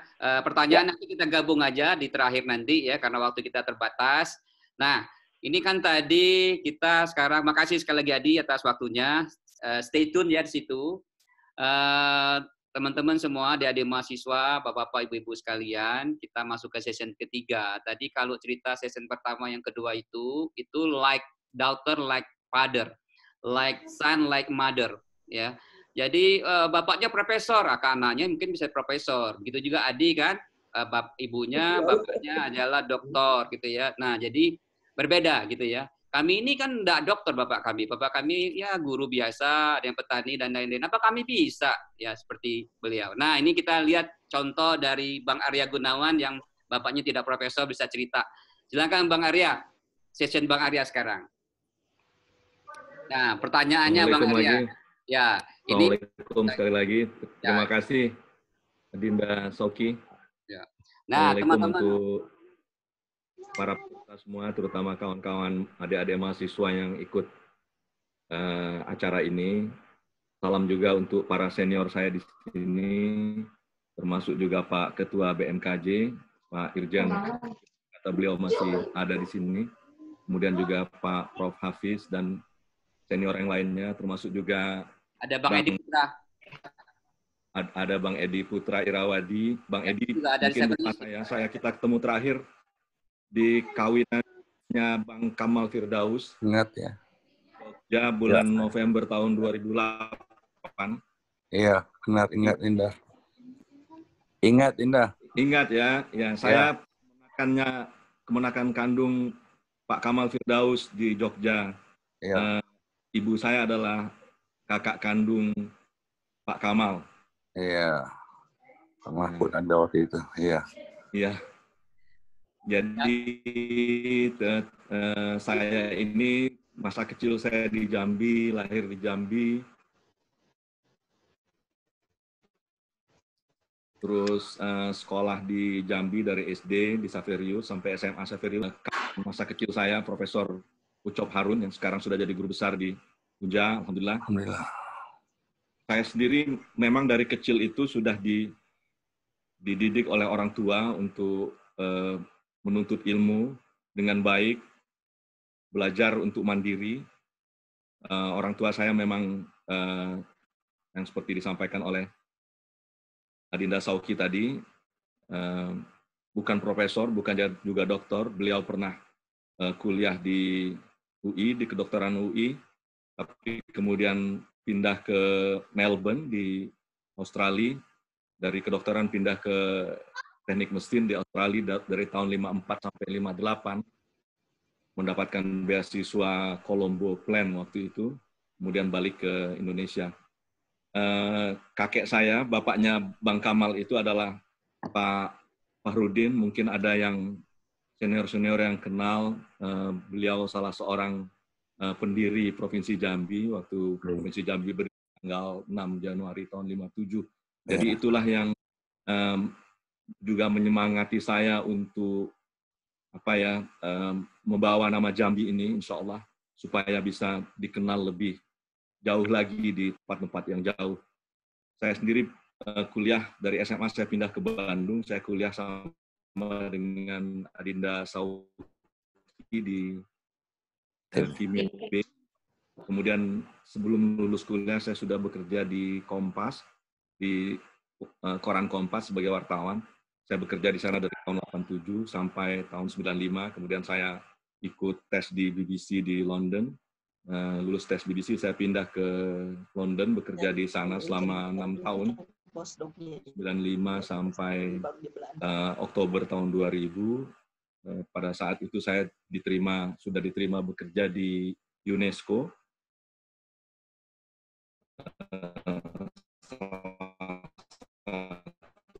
Lembaga di bawah Perserikatan Bangsa-Bangsa. Jadi saya sebetulnya lebih pada bidang komunikasi dan informasinya. Saya bekerja di ilmu kimia saya praktis tidak pernah terpakai karena sejak sebelum lulus saya sudah bekerja sebagai wartawan di Kompas, kemudian pindah ke BBC di London, kemudian juga waktu masuk ke UNESCO, bekerja di UNESCO juga di bidang komunikasi dan informasi. Hampir 14 tahun saya bekerja di sana, termasuk juga terakhir saya di posting di UNESCO di Teheran, di Iran, dari tahun 2010 sampai 2013. Selama 3 tahun di sana. Tadinya saya akan terus di sana, tapi sudah pindah bersama mendapatkan. Tidak ada sekolah internasional Inggris, sekolah internasional Prancis, dan beberapa sekolah internasional lainnya, tapi guru-guru yang asli dari negara-negara itu tidak mau balik lagi ke Iran, ya, karena waktu itu Iran sedang dikenakan sanksi ekonomi oleh negara-negara barat. Jadi guru-guru dari native speakers itu tidak ada yang mau kembali ke Teheran. Jadi terpaksa anak-anak saya balik lagi ke Jakarta dengan istri saya. Jadi saya selama 3 tahun tinggal sendirian di Teheran, walaupun setiap 6 bulan sekali ada kesempatan ditanggung oleh UNESCO untuk keluarga berkunjung amar ke satu lembaga namanya OPEC Fund for International Development. Tahun berapa itu saya melamar. Pokoknya akhirnya tahun 2013 bulan September saya pindah ke lembaga baru ini, kantornya di Wina di Austria. Dia lembaga bentukan OPEC. Jadi kita tahu semua OPEC adalah Persatuan Negara-Negara Produsen Minyak, ada 13 negara anggota di OPEC. Itu OPEC berdiri tahun 1960. Tahun 1976 OPEC ini berkeputusan untuk membuat lembaga baru ini, namanya OPEC Fund for International Development, atau lembaga dananya OPEC untuk pembangunan internasional.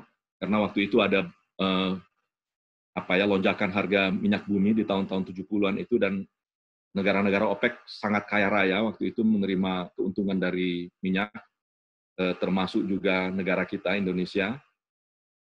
Jadi ada tuduhan dari banyak negara waktu itu di dunia yang menganggap bahwa OPEC ini sudah memeras dunia, memeras ekonomi dunia untuk membeli minyak lewat persatuan yang mereka bangun itu, memperkaya diri sendiri, kira-kira. Nah, itu yang kemudian membuat OPEC mengambil langkah ini untuk, katakanlah semacam langkah untuk mencuci dosa, dengan mengumpulkan uang keuntungan dari minyak ini, dikumpulkan di satu lembaga ini untuk disalurkan kembali ke negara-negara yang membutuhkan, negara-negara berkembang yang membutuhkan. Jadi uang yang digabung oleh negara-negara OPEC ini yang didapat dari keuntungan harga minyak yang melonjak waktu itu, dikumpulkan, didirikanlah lembaga ini, dan lembaga ini tugasnya adalah menyalurkan dana bantuan ke negara-negara berkembang untuk pembangunan di negara-negara tersebut di berbagai sektor, mulai dari sektor pembangunan fisik sampai pengembangan sektor-sektor sosial seperti pendidikan, ekonomi, dan lain sebagainya. Dari tahun 76 itulah lembaga ini berada, jadi sudah 44 tahun, persisnya bulan Januari tahun 1976. Nah, saya bekerja di sini sudah hampir 6 hampir 7 tahun saya bekerja di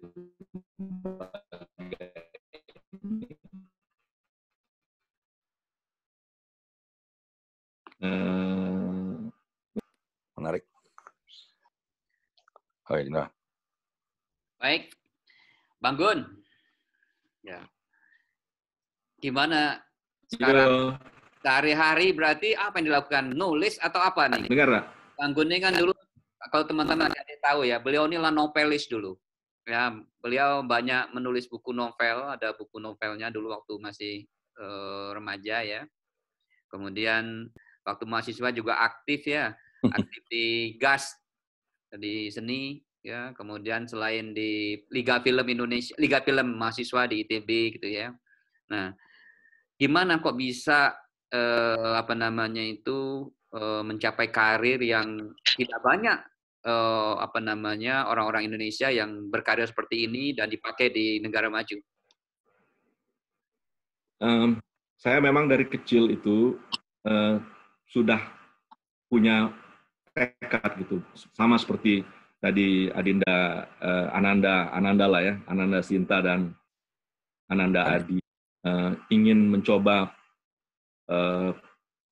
berkarir di negeri lain. Saya memang dari kecil sudah tertanam niat di hati saya, insya Allah kalau bisa saya ingin merasakan tinggal di luar negeri, bekerja di sana, mencoba untuk membawa nama Indonesia di negara lain, karena selama ini kelihatan timpang, kita yang lebih banyak dipengaruhi oleh negara lain, terutama negara-negara barat dengan budayanya yang memang sudah sangat mendominasi seperti yang kita rasakan selama bertahun-tahun ini. Nah, saya ingin mencoba untuk kenapa tidak kita balik keadaan ini, walaupun mungkin upaya ini adalah upaya kecil, langkah kecil, tapi tentu tetap harus dimulai. Dan saya juga terdorong oleh teladan yang diberikan oleh almarhum ayah saya, yang tadi sudah ceritakan sedikit. Beliau sempat sekolah di Melbourne, di University of Melbourne, tahun 54 sampai tahun 58, selama 4 tahun di sana. Dan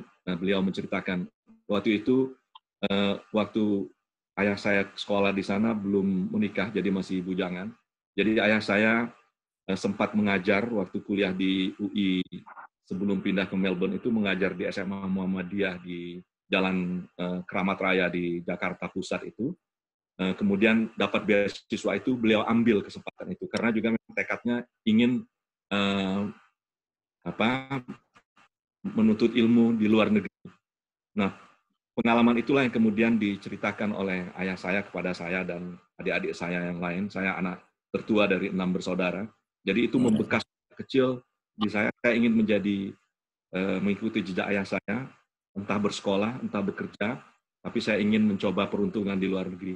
Jadi itulah ketika ada kesempatan pertama,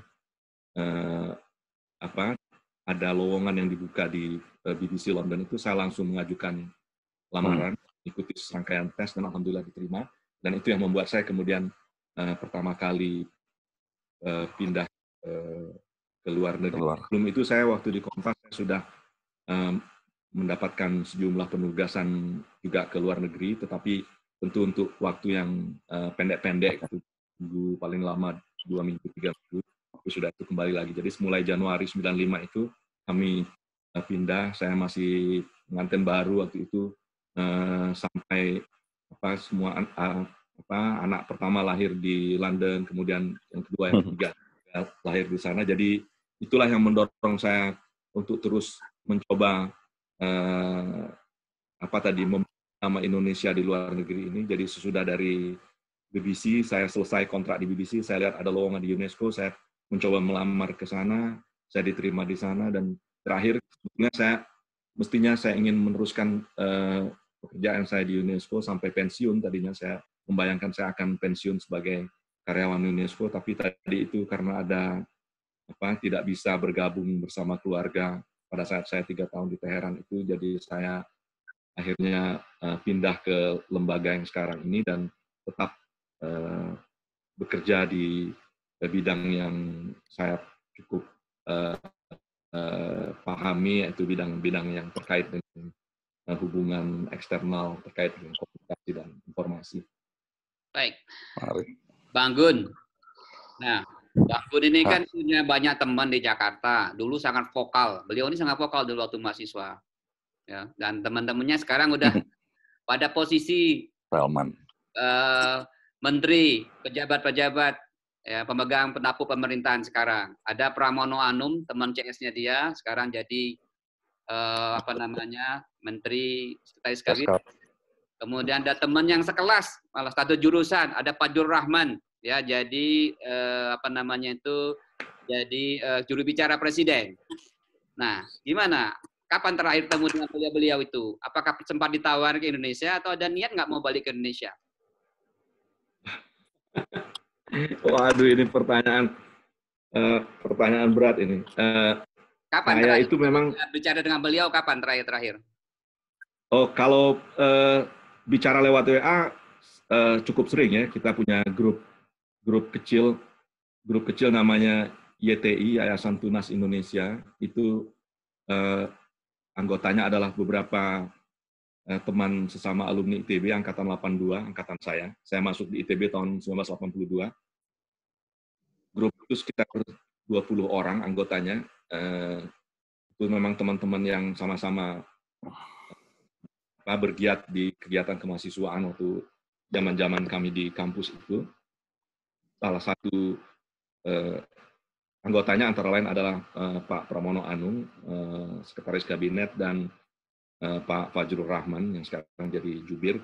Selalu kalau lewat WA kami selalu berkomunikasi.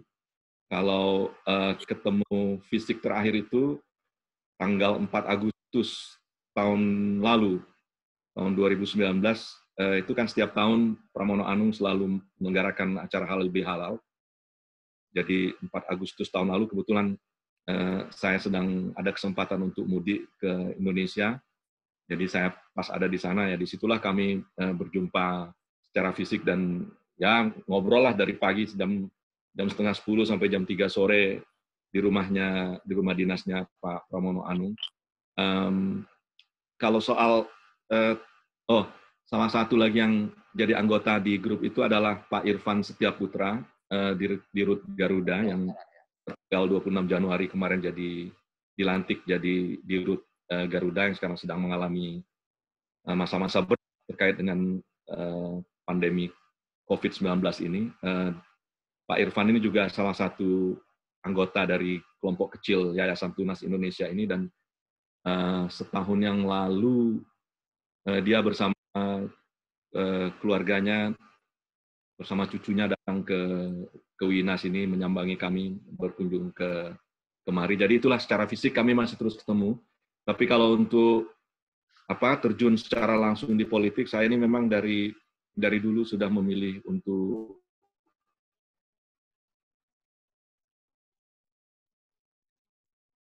tidak masuk ke dalam lingkaran kekuasaan itu karena tahulah mungkin tidak terlalu, saya lebih merasa nyaman untuk berada di luar, untuk memberikan apresiasi jika ada hal politik yang dilakukan oleh pemerintah misalnya, tapi juga tidak sungkan-sungkan untuk memberikan masukan-masukan yang konstruktif. Andai kata ada hal-hal yang barangkali perlu diingatkan, kasih masukan-masukan baru dengan membandingkan pengalaman-pengalaman di tempat lain misalnya, dan Allah akan terus saya lakukan karena alhamdulillah masih punya beberapa kawan yang kebetulan punya akses langsung ke dalam lingkaran kekuasaan itu. Mungkin gitu, Lindo. Ya, baik. Mantap. Nah, bisa lah promosi di Bang Edi Putra jadi menteri berikutnya nih. Amin, insyaallah. Insyaallah. Ya, di sini ada Profesor Ucop ya. Profesor Ucop, ada dengar? Siapa lagi, Cik? Profesor Ucop. Profesor Ucop ini kan teman akrab ya. SMP, SMA Sabrius ya. Nah, ini sekarang giliran SMA Sabrius. Kalau tadi SMA 1 ya. Ini SMA Sabrius lah. Ucop toh, Ucop. Silakan Bu Prof, mungkin ada komen tentang atau mungkin ada rahasia-rahasia yang mau disampaikan tentang Bang Arya Gunawan. Gimana sih tipikal beliau ini pada waktu kecilnya? Silakan Profesor Ucop. Jaringannya nggak bagus ya? Silakan Prof. Halo, Assalamualaikum. Salam, silakan. Halo, Assalamualaikum. Ya, terima kasih waktu yang diberikan. Saya memang berteman dari SD sampai SMA sama Arya Gunawan Nusis. Memang beliau termasuk orang yang nomor 1 di kelas. Jadi kalau dengar Arya sukses di luar, kami tidak heran sebagai teman dari kecil. Jadi memang beliau tekun, di kantor pos saja sempat belajar tuh kalau ujian. Kebetulan kami pisah waktu tamat SMA, saya tetap bertahan di Jambi, masuk ya, kebetulan saya diterima di Universitas Jambi, Fakultas Peternakan. Kemudian saya lanjut melamar jadi dosen, ya, diterima alhamdulillah tahun 89. Kemudian 88 maaf. Kemudian saya lanjut lagi S2 di IPB, lanjut lagi S3 di UNAM. Ya alhamdulillah saya diizinkan Allah untuk mendapat jabatan akademis yang paling tinggi di universitas, yaitu dapat guru besar terhitung 1 Agustus 2019 kemarin. Selamat Bu. Ya, alhamdulillah. Itu aja yang saya bisa sampaikan. Jadi ini mungkin bisa komentar sedikit nih, Arya ini memang dari kecil memang pintar ya waktu dulu. Memang pintar dan rajin. Baik. Makasih Prof atas komentar dan waktunya. Baik, waktu kita sangat terbatas. Kita masih ada waktu kira-kira 7 menit ya, 7 menit lagi. Tentu tadi kepotong belum ada pertanyaan untuk Adi juga ya. Jadi kita gabung aja pertanyaannya untuk Adi dan Bang Igun. Silakan mahasiswa kalau ada pertanyaan. Mahasiswa kalau ada pertanyaan. Boleh ke Adi, boleh ke Bang Arya. Ya, silakan. Febri. Ya, ini Febri. Ya, saya unmute Febri. Ya, oke. Febri, ya silakan Febri, unmute. Ya, silakan Febri. Assalamualaikum warahmatullahi wabarakatuh, Bapak-Bapak. Perkenalkan nama saya Febri Padlan dari Universitas Hasanuddin Jakarta. Sekarang saya mahasiswa psikologi di Jakarta semester 4. Izin bertanya sama Bang Arya atau Bang? Boleh dua-duanya, boleh dua-duanya. Mungkin untuk kedua-duanya juga sekalian, Bang Adi sama Bang Arya kan sekarang kan lagi udah lagi lumayan banyak nih berkarir di luar negeri. Pertanyaan saya itu bagaimana sih cara kita untuk memberikan kebanggaan untuk Indonesia, untuk negara tanah air kita sendiri, terutama untuk Jambi, melalui kita berkarir di luar negeri. Sekian dari saya. Baik. Berikutnya Bang Edi Putra Irawadi. Bang Edi Putra, silakan. Makasih Dinda. Tadi nampak dari yang bertiga tadi itu anak Jambi ini sebenarnya global citizen semua loh. Ya. Kan kelihatan. Tadi saya pernah 2 kali ceramah di Wuhan itu. Pertama atas UNESCAP, yang kedua atas undangan ASEAN ya. Itu benar-benar kota scholar ya, scientist. Jadi samping Wuhan saya lihat itu adalah Xiamen. Itu dua kota yang paling saya paling suka itu, kayak scuba, kayak the Silicon Valley ya, nyaman lah. Untunglah Sinta bisa di sana. Bayangkan Sinta dari Filipina pindah ke sana. Jadi memang anak Jambi ini kelihatan suka ngelihat bintang kecil ya. Jadi cita-citanya bagus. Nah, yang kedua, Dinda Gun tadi saya udah ngalami juga tuh kayak Gun dari dia BBC pindah ke Iran, pindah ke kota yang saya anggap paling netral, paling bagus itu ya memang Vienna itu ya. Vienna itu memang di sana ada Unsitra. Saya pernah juga ceramah tahun 2017 di dalam Investment Outlook. That's quite good ya. Nah, yang saya mau tanya Adi masih ada nggak? Ada. Adi, tadi ada putus tuh, Di. Putus antara ketika kamu ke Belanda, ke Australia. Apa sebabnya? Itu putus. Saya pernah anggota Sistek, Di. Jadi saya pernah belajar, namanya adalah pengawasan perdagangan untuk mass destructive weapons. Jadi saya tahu ilmu yang mengenai chemical weapons, saya mengenai biochemical weapons, saya mengenai conventional weapon, yang mengenai nuclear weapon. Saya 4 tahun di Sistek Tokyo. Nah, tadi kan Adi menarik tuh. Cuman Adi putus antara Belanda ke Australia itu. Reasonnya apa itu? Itu sengaja diputus karena waktunya mepet tadi. Iya. Maaf tadi kelamaan. Jadi emang Adi mau jadi saintis, otomatis harus terus lanjut belajar menjadi peneliti yang baik. Nah, makanya diputuskan untuk lanjut ke PhD itu. Jadi Adi cari beasiswa dan dapat, alhamdulillah. Dan Adi lanjut PhD di Australia. Dapat beasiswa itu di Belanda? Bukan, di Belanda itu Adi dapat ininya aja, dapat rekomendasi dari profesor-profesornya, karena mereka ya lumayan suportif ke Adi. Nah, dari modal rekomendasi profesor-profesor di Belanda itu, Adi bisa buat ngelamar ke Uni Adelaide waktu itu, mau nggak jadiin saya sebagai student. Akhirnya mereka tertarik kan, ini rekomendasinya bagus, ini cocok jadi student. Akhirnya kalau kita sudah keterima sama di Australia, akhirnya Adi tinggal cari beasiswanya dan alhamdulillah dapat juga. Oh, jadi memang intentionnya Adi ya, mau pindah dari Belanda, mau ngambil yang saintis ya. Betul. Emang passionnya di science. Iya, appreciate lah kalau orang mau di science ya, basic science kayak di Hebrew. Appreciate Adi. Siapa dulu omnya, Bang Edi? Siapa dulu omnya? Siapa dulu omnya? Ya, omnya kimia.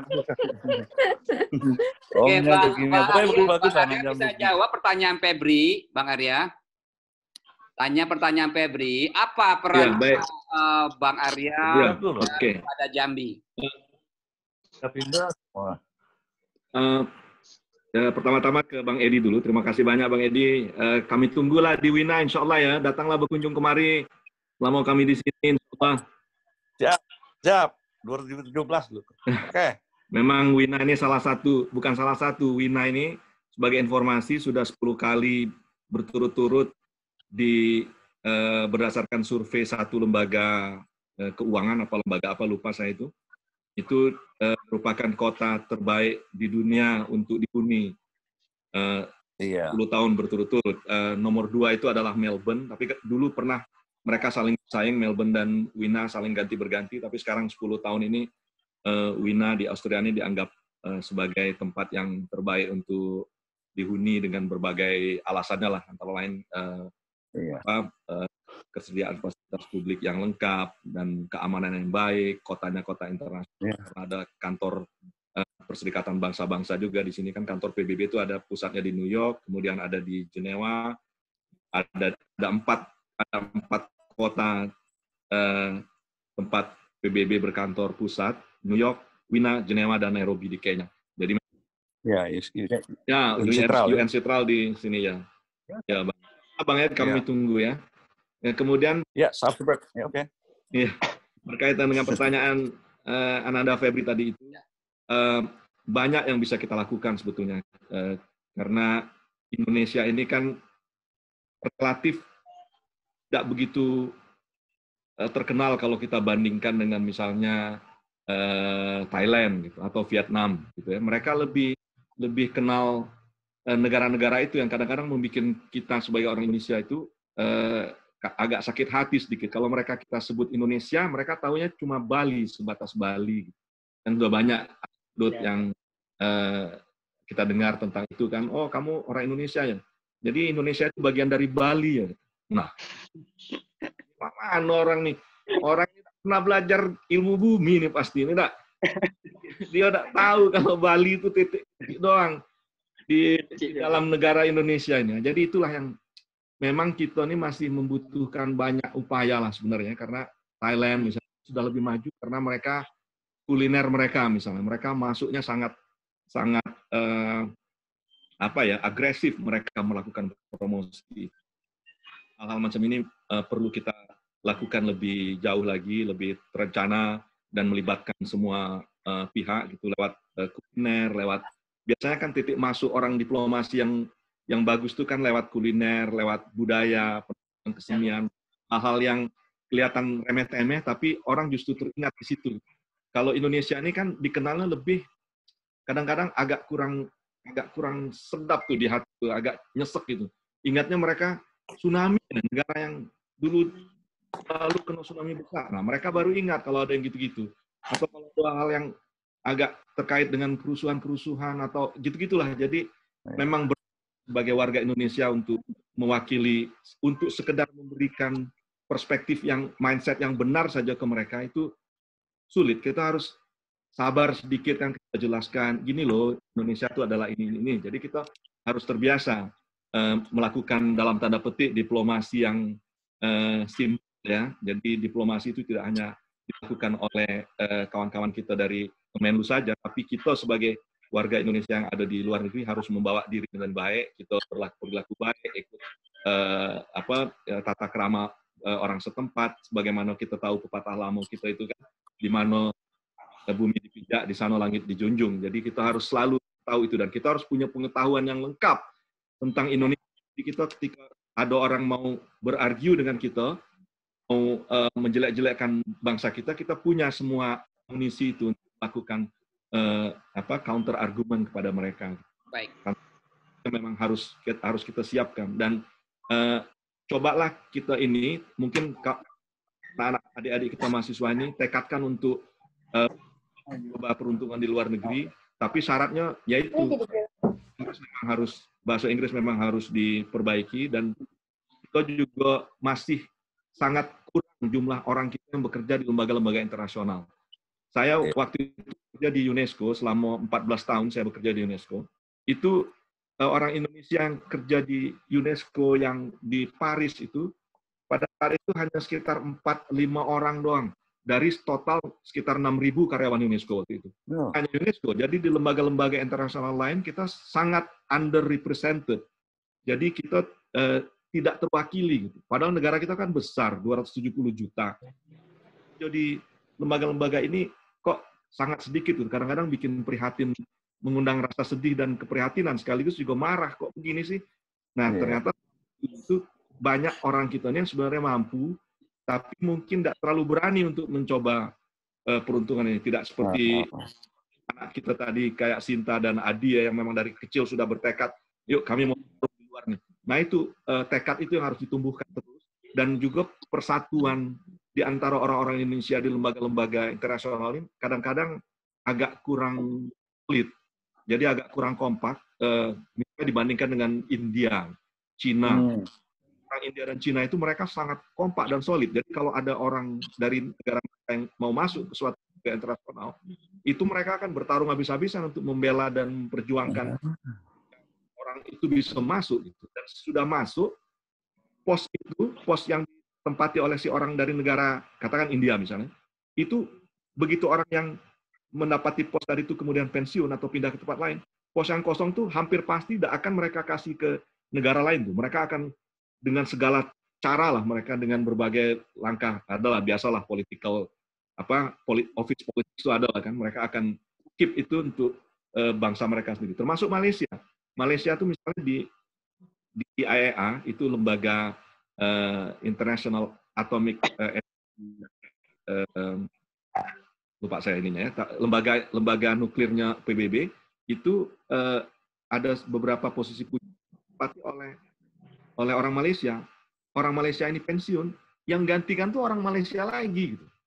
Jadi walaupun memang kompetitif ya, tapi mereka di dalam tuh bergerilya untuk memperjuangkan supaya ini jangan diambil oleh negara lain. Nah, jadi inilah mungkin yang peluangnya masih terbuka besar, tapi memang harus persiapan lah. Tadi itu kita harus mempersiapkan diri kita masing-masing untuk terus menuntut ilmu dengan sungguh-sungguh, dengan tekun dan yang faktor yang tidak bisa ditawar itu adalah bahasa Inggris. Syukur-syukur bisa ditambah dengan bahasa asing yang lain, itu pasti akan menjadi aset yang luar biasa dan menambah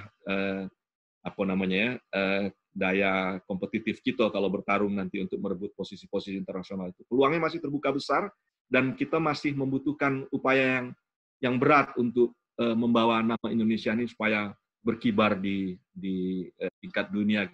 Alhamdulillah, macam Sinta, macam Adi sudah memulai tugas-tugas itu. Insya Allah ini akan makin lebih banyak lagi, dan kita kan senang kalau lihat diaspora kita ini makin meluas dan Indonesia menjadi lebih terkenal, bukan dari sisi yang dalam tanda petik agak sumbang, agak negatif, agak miring itu, tapi dari hal-hal positif yang begitu banyak dimiliki oleh Indonesia. Indonesia kaya raya, bangsa besar, potensinya sangat besar. Insya Allah. Itu mungkin, Dino. Amin. Karena waktu kita sudah habis dan Jogja sudah masuk buka puasa tadi jam 3.4 ya. Jadi mohon maaf sekali. Tadi saya tahu ada pertanyaan dari Bang Suwarna, kemudian juga dari mahasiswa yang lain. Karena waktu kita terbatas, kita stopkan di sini. Ya insya Allah mudah-mudahan lain kesempatan kita bisa adakan acara lagi. Kemudian juga tolong Bang Gun, Adi, dan Sinta, tolong dibantu adik-adiknya. Ya, mudah-mudahan nanti kasih kesempatan informasi. Ya kalau nggak keberatan nanti kita minta nomor WA dan emailnya. Ya sehingga kalau ada adik yang ingin ingin melanjutkan sekolah ke Wina atau ke Australia atau ke Wuhan, bantu, tolong direkomendasikan, ya, tolong dibimbing, ya.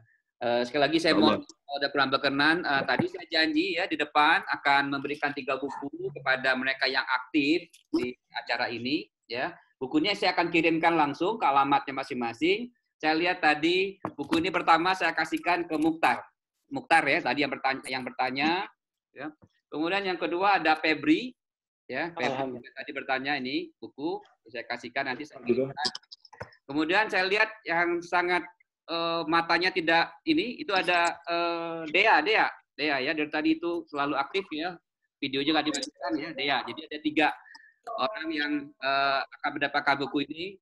Nanti saya punya alamatnya, nanti saya kirimkan langsung ke alamat masing-masing. Begitu juga dengan sertifikat ya, sertifikat kita akan kirimkan. Nanti sertifikat Anda itu akan ditandatangani oleh Pak Ketua kita, ya Pak Irjen Polisi Safir Nusal. Yang nggak banyak itu yang punya tanda tangannya Pak Safir Nusal ya. Jadi adik-adik sangat bahagia ya punya sertifikat yang ditangani oleh Pak Safir Nusal. Begitu juga nanti kami akan berikan juga sertifikat juga untuk Bang Arya, kemudian Bang Adi dan juga Sinta ya. Mudah-mudahan itu bisa menjadi untuk kita terutama ya sama Adi ya itu. Sekali lagi saya mohon maaf kalau ada kurang berkenan, tapi sebelum ya silakan. Om Sinta ada nulis pesan sedikit, boleh Sinta sampaikan Om? Boleh. Ya. Tadi Sinta ngeliat cerita dari Bang Adi sama Pak Arya Gunawan menarik karena kami orang Jambi tapi kami tidak kembali ke Jambi dan pertanyaannya kenapa ingin di luar negeri, kenapa tidak pulang ke Jambi. Jadi Sinta ada tulisan sedikit yang baru Sinta tulis. Mungkin boleh Sinta bacakan. Silakan. Meninggalkan kampung halaman bukan berarti kami melupakan, tapi melanjutkan perjalanan kami untuk negeri. Di kampung halamanlah kami meninggalkan hati, terimalah bukti abdi kami untuk negeri. Terima kasih. Ya. Mungkin, Adi boleh sampaikan sedikit, Adi? Sampaikan sedikit. Kalau Adi itu di chat Adi sampaikan Twitter Adi, jadi nanti kalau mau tanya-tanya boleh lewat Twitter. Bang Arya, silakan. Ada yang Kalau kami gini Be, walaupun merantau jauh, jangan pernah lupa bakso Jambi, makanan Jambi. Setiap hari kami masih lama makan tempoyak tuh. Kami paling 1 bulan sekali makan tempoyak. Makanan kami makanan Jambi itulah. Pak Ketum masih ada kan ya situ? Masih ngikutin? Ya silakan Pak Ketum, mungkin ada closing statement Pak Ketum. Luar biasa Pak Ketum masih ngikut dari tadi. Wah, luar biasa. Silakan Pak Ketum. Luar biasa. Closing. Ada sertifikat lagi tuh. Terima kasih banyak. Saya merasa berbahagia sekali bisa mendengar cerita-cerita tadi yang begitu hebatnya. Mestinya saya sudah meninggalkan tempat karena memang Sulteng ini lebih dulu 1 jam dari Jakarta. Tapi karena tadi ceritanya bagus sekali, ya, pengalaman-pengalaman itu, sharing-sharing tadi itu, saya menunggu sampai dengan acara ini selesai. Untuk itu saya sebagai Ketua BMKJ merasa bangga sekali. Harap acara ini terus berlangsung. Silakan nanti Pak Ketua Harian untuk mengaturnya. Saya kira kita punya banyak orang-orang untuk dapat menceritakan pengalaman-pengalamannya, baik yang berada di dalam negeri maupun di luar negeri. Dengan pekerjaan-pekerjaannya, dengan pengalaman-pengalamannya, dengan pendidikan-pendidikannya. Sehingga itu menjadi komparasi-komparasi untuk memperkaya pikiran-pikiran anak-anak muda kita. Nah, sekali lagi saya berharap pada saatnya nanti Jambi itu memiliki sumber daya manusia yang hebat-hebat. Nah, kita mulai berharap dari sumber daya itu dapat membangun Provinsi Jambi itu menjadi sebuah negeri yang hebat, negeri yang sejahtera. Kenapa tidak? Karena kita memiliki sumber daya yang luar biasa. Sumber daya alam yang luar biasa. Seperti yang saya katakan tadi itu, bahwa di program BMKJ itu ada, kita ingin membangun, mengembangkan potensi spesifik daerah kita. Nah, itu membutuhkan orang-orang seperti di bidang pariwisata. Tentu harus ada orang-orang yang profesional di bidang itu. Orang yang mempunyai jaringan di bidang itu. Dan kita ingin mengembangkan misalnya Tanjab Timur itu sebagai pelabuhan misalnya, Tanjab Barat itu sebagai sentra perikanan, itu membutuhkan orang-orang, membutuhkan jaringan-jaringan yang kuat untuk dapat kita membangun itu. Jadi saya kira ini luar biasa. Saya mengucapkan terima kasih kepada para narasumber pada hari ini, kepada tadi Sinta, ya, kepada Adi, termasuk juga Pak Gunawan. Barangkali Pak Gunawan sama dengan saya ini angkatan 82, Pak Gunawan ya. Nah, saya dulu lulus di SMA 182 itu melanjutkan ke Akabri. Kemudian melalang Buana. Nah, kemudian juga saya banyak tadi bersekolah di luar negeri. Masuk sekolah di Amerika, kemudian di FBI, juga di Jerman, begitu ya. Termasuk di Cina, saya lama sekolah di Shanghai Police College itu. Saya cukup paham dengan negeri Cina, itu luar biasa. Contohnya saja, Shanghai itu sudah punya 800.000 CCTV. Begitu kita keluar rumah sampai dengan masuk rumah, itu kita sudah bisa dimonitor. Itu hebatnya negeri itu. Nah, kira komparasi-komparasi seperti itu sangat penting bagi anak muda untuk membangun pikirannya. Sekali lagi saya merasa berbahagia sekali, bangga sekali, dan terima kasih juga kepada tadi Profesor kita, kemudian juga ada Profesor tadi Sob juga, kemudian ada Bang Edi, senior kita, Bang Edi, terima kasih Bang Edi, sambil santai. Siap, ketum, sama-sama. Banyak support Abang, mudah-mudahan ke depan kita bisa lebih maju lagi Bang. Terima kasih. Wassalamualaikum warahmatullahi wabarakatuh. Selamat berbuka. Waalaikumsalam warahmatullahi wabarakatuh. Baik, adik-adik semua, bapak-bapak, ibu-ibu sekalian semuanya, terima kasih atas keikutsertaannya. Kita akan ada 2 session lagi nanti ya, minggu depan Sabtu ya, dan minggu depannya lagi. Minggu depan akan diisi oleh Bang Suwarna dan minggu terakhir akan diisi oleh Bang Budi Isman. Acara yang kedua nanti dan ketiga itu tidak kalah pentingnya. Kalau hari ini kita bersifat agak santai dan diskusi, kalau nanti lebih sifat berpelatihan. Sekali lagi saya mohon maaf kalau ada kurang berkenan. Billahi taufiq wal hidayah. Assalamualaikum warahmatullahi wabarakatuh. Waalaikumsalam. Waalaikumsalam. Terima kasih banyak. Banyak semua. Ketemu lagi insya Allah. Selamat berbuka puasa. Selamat.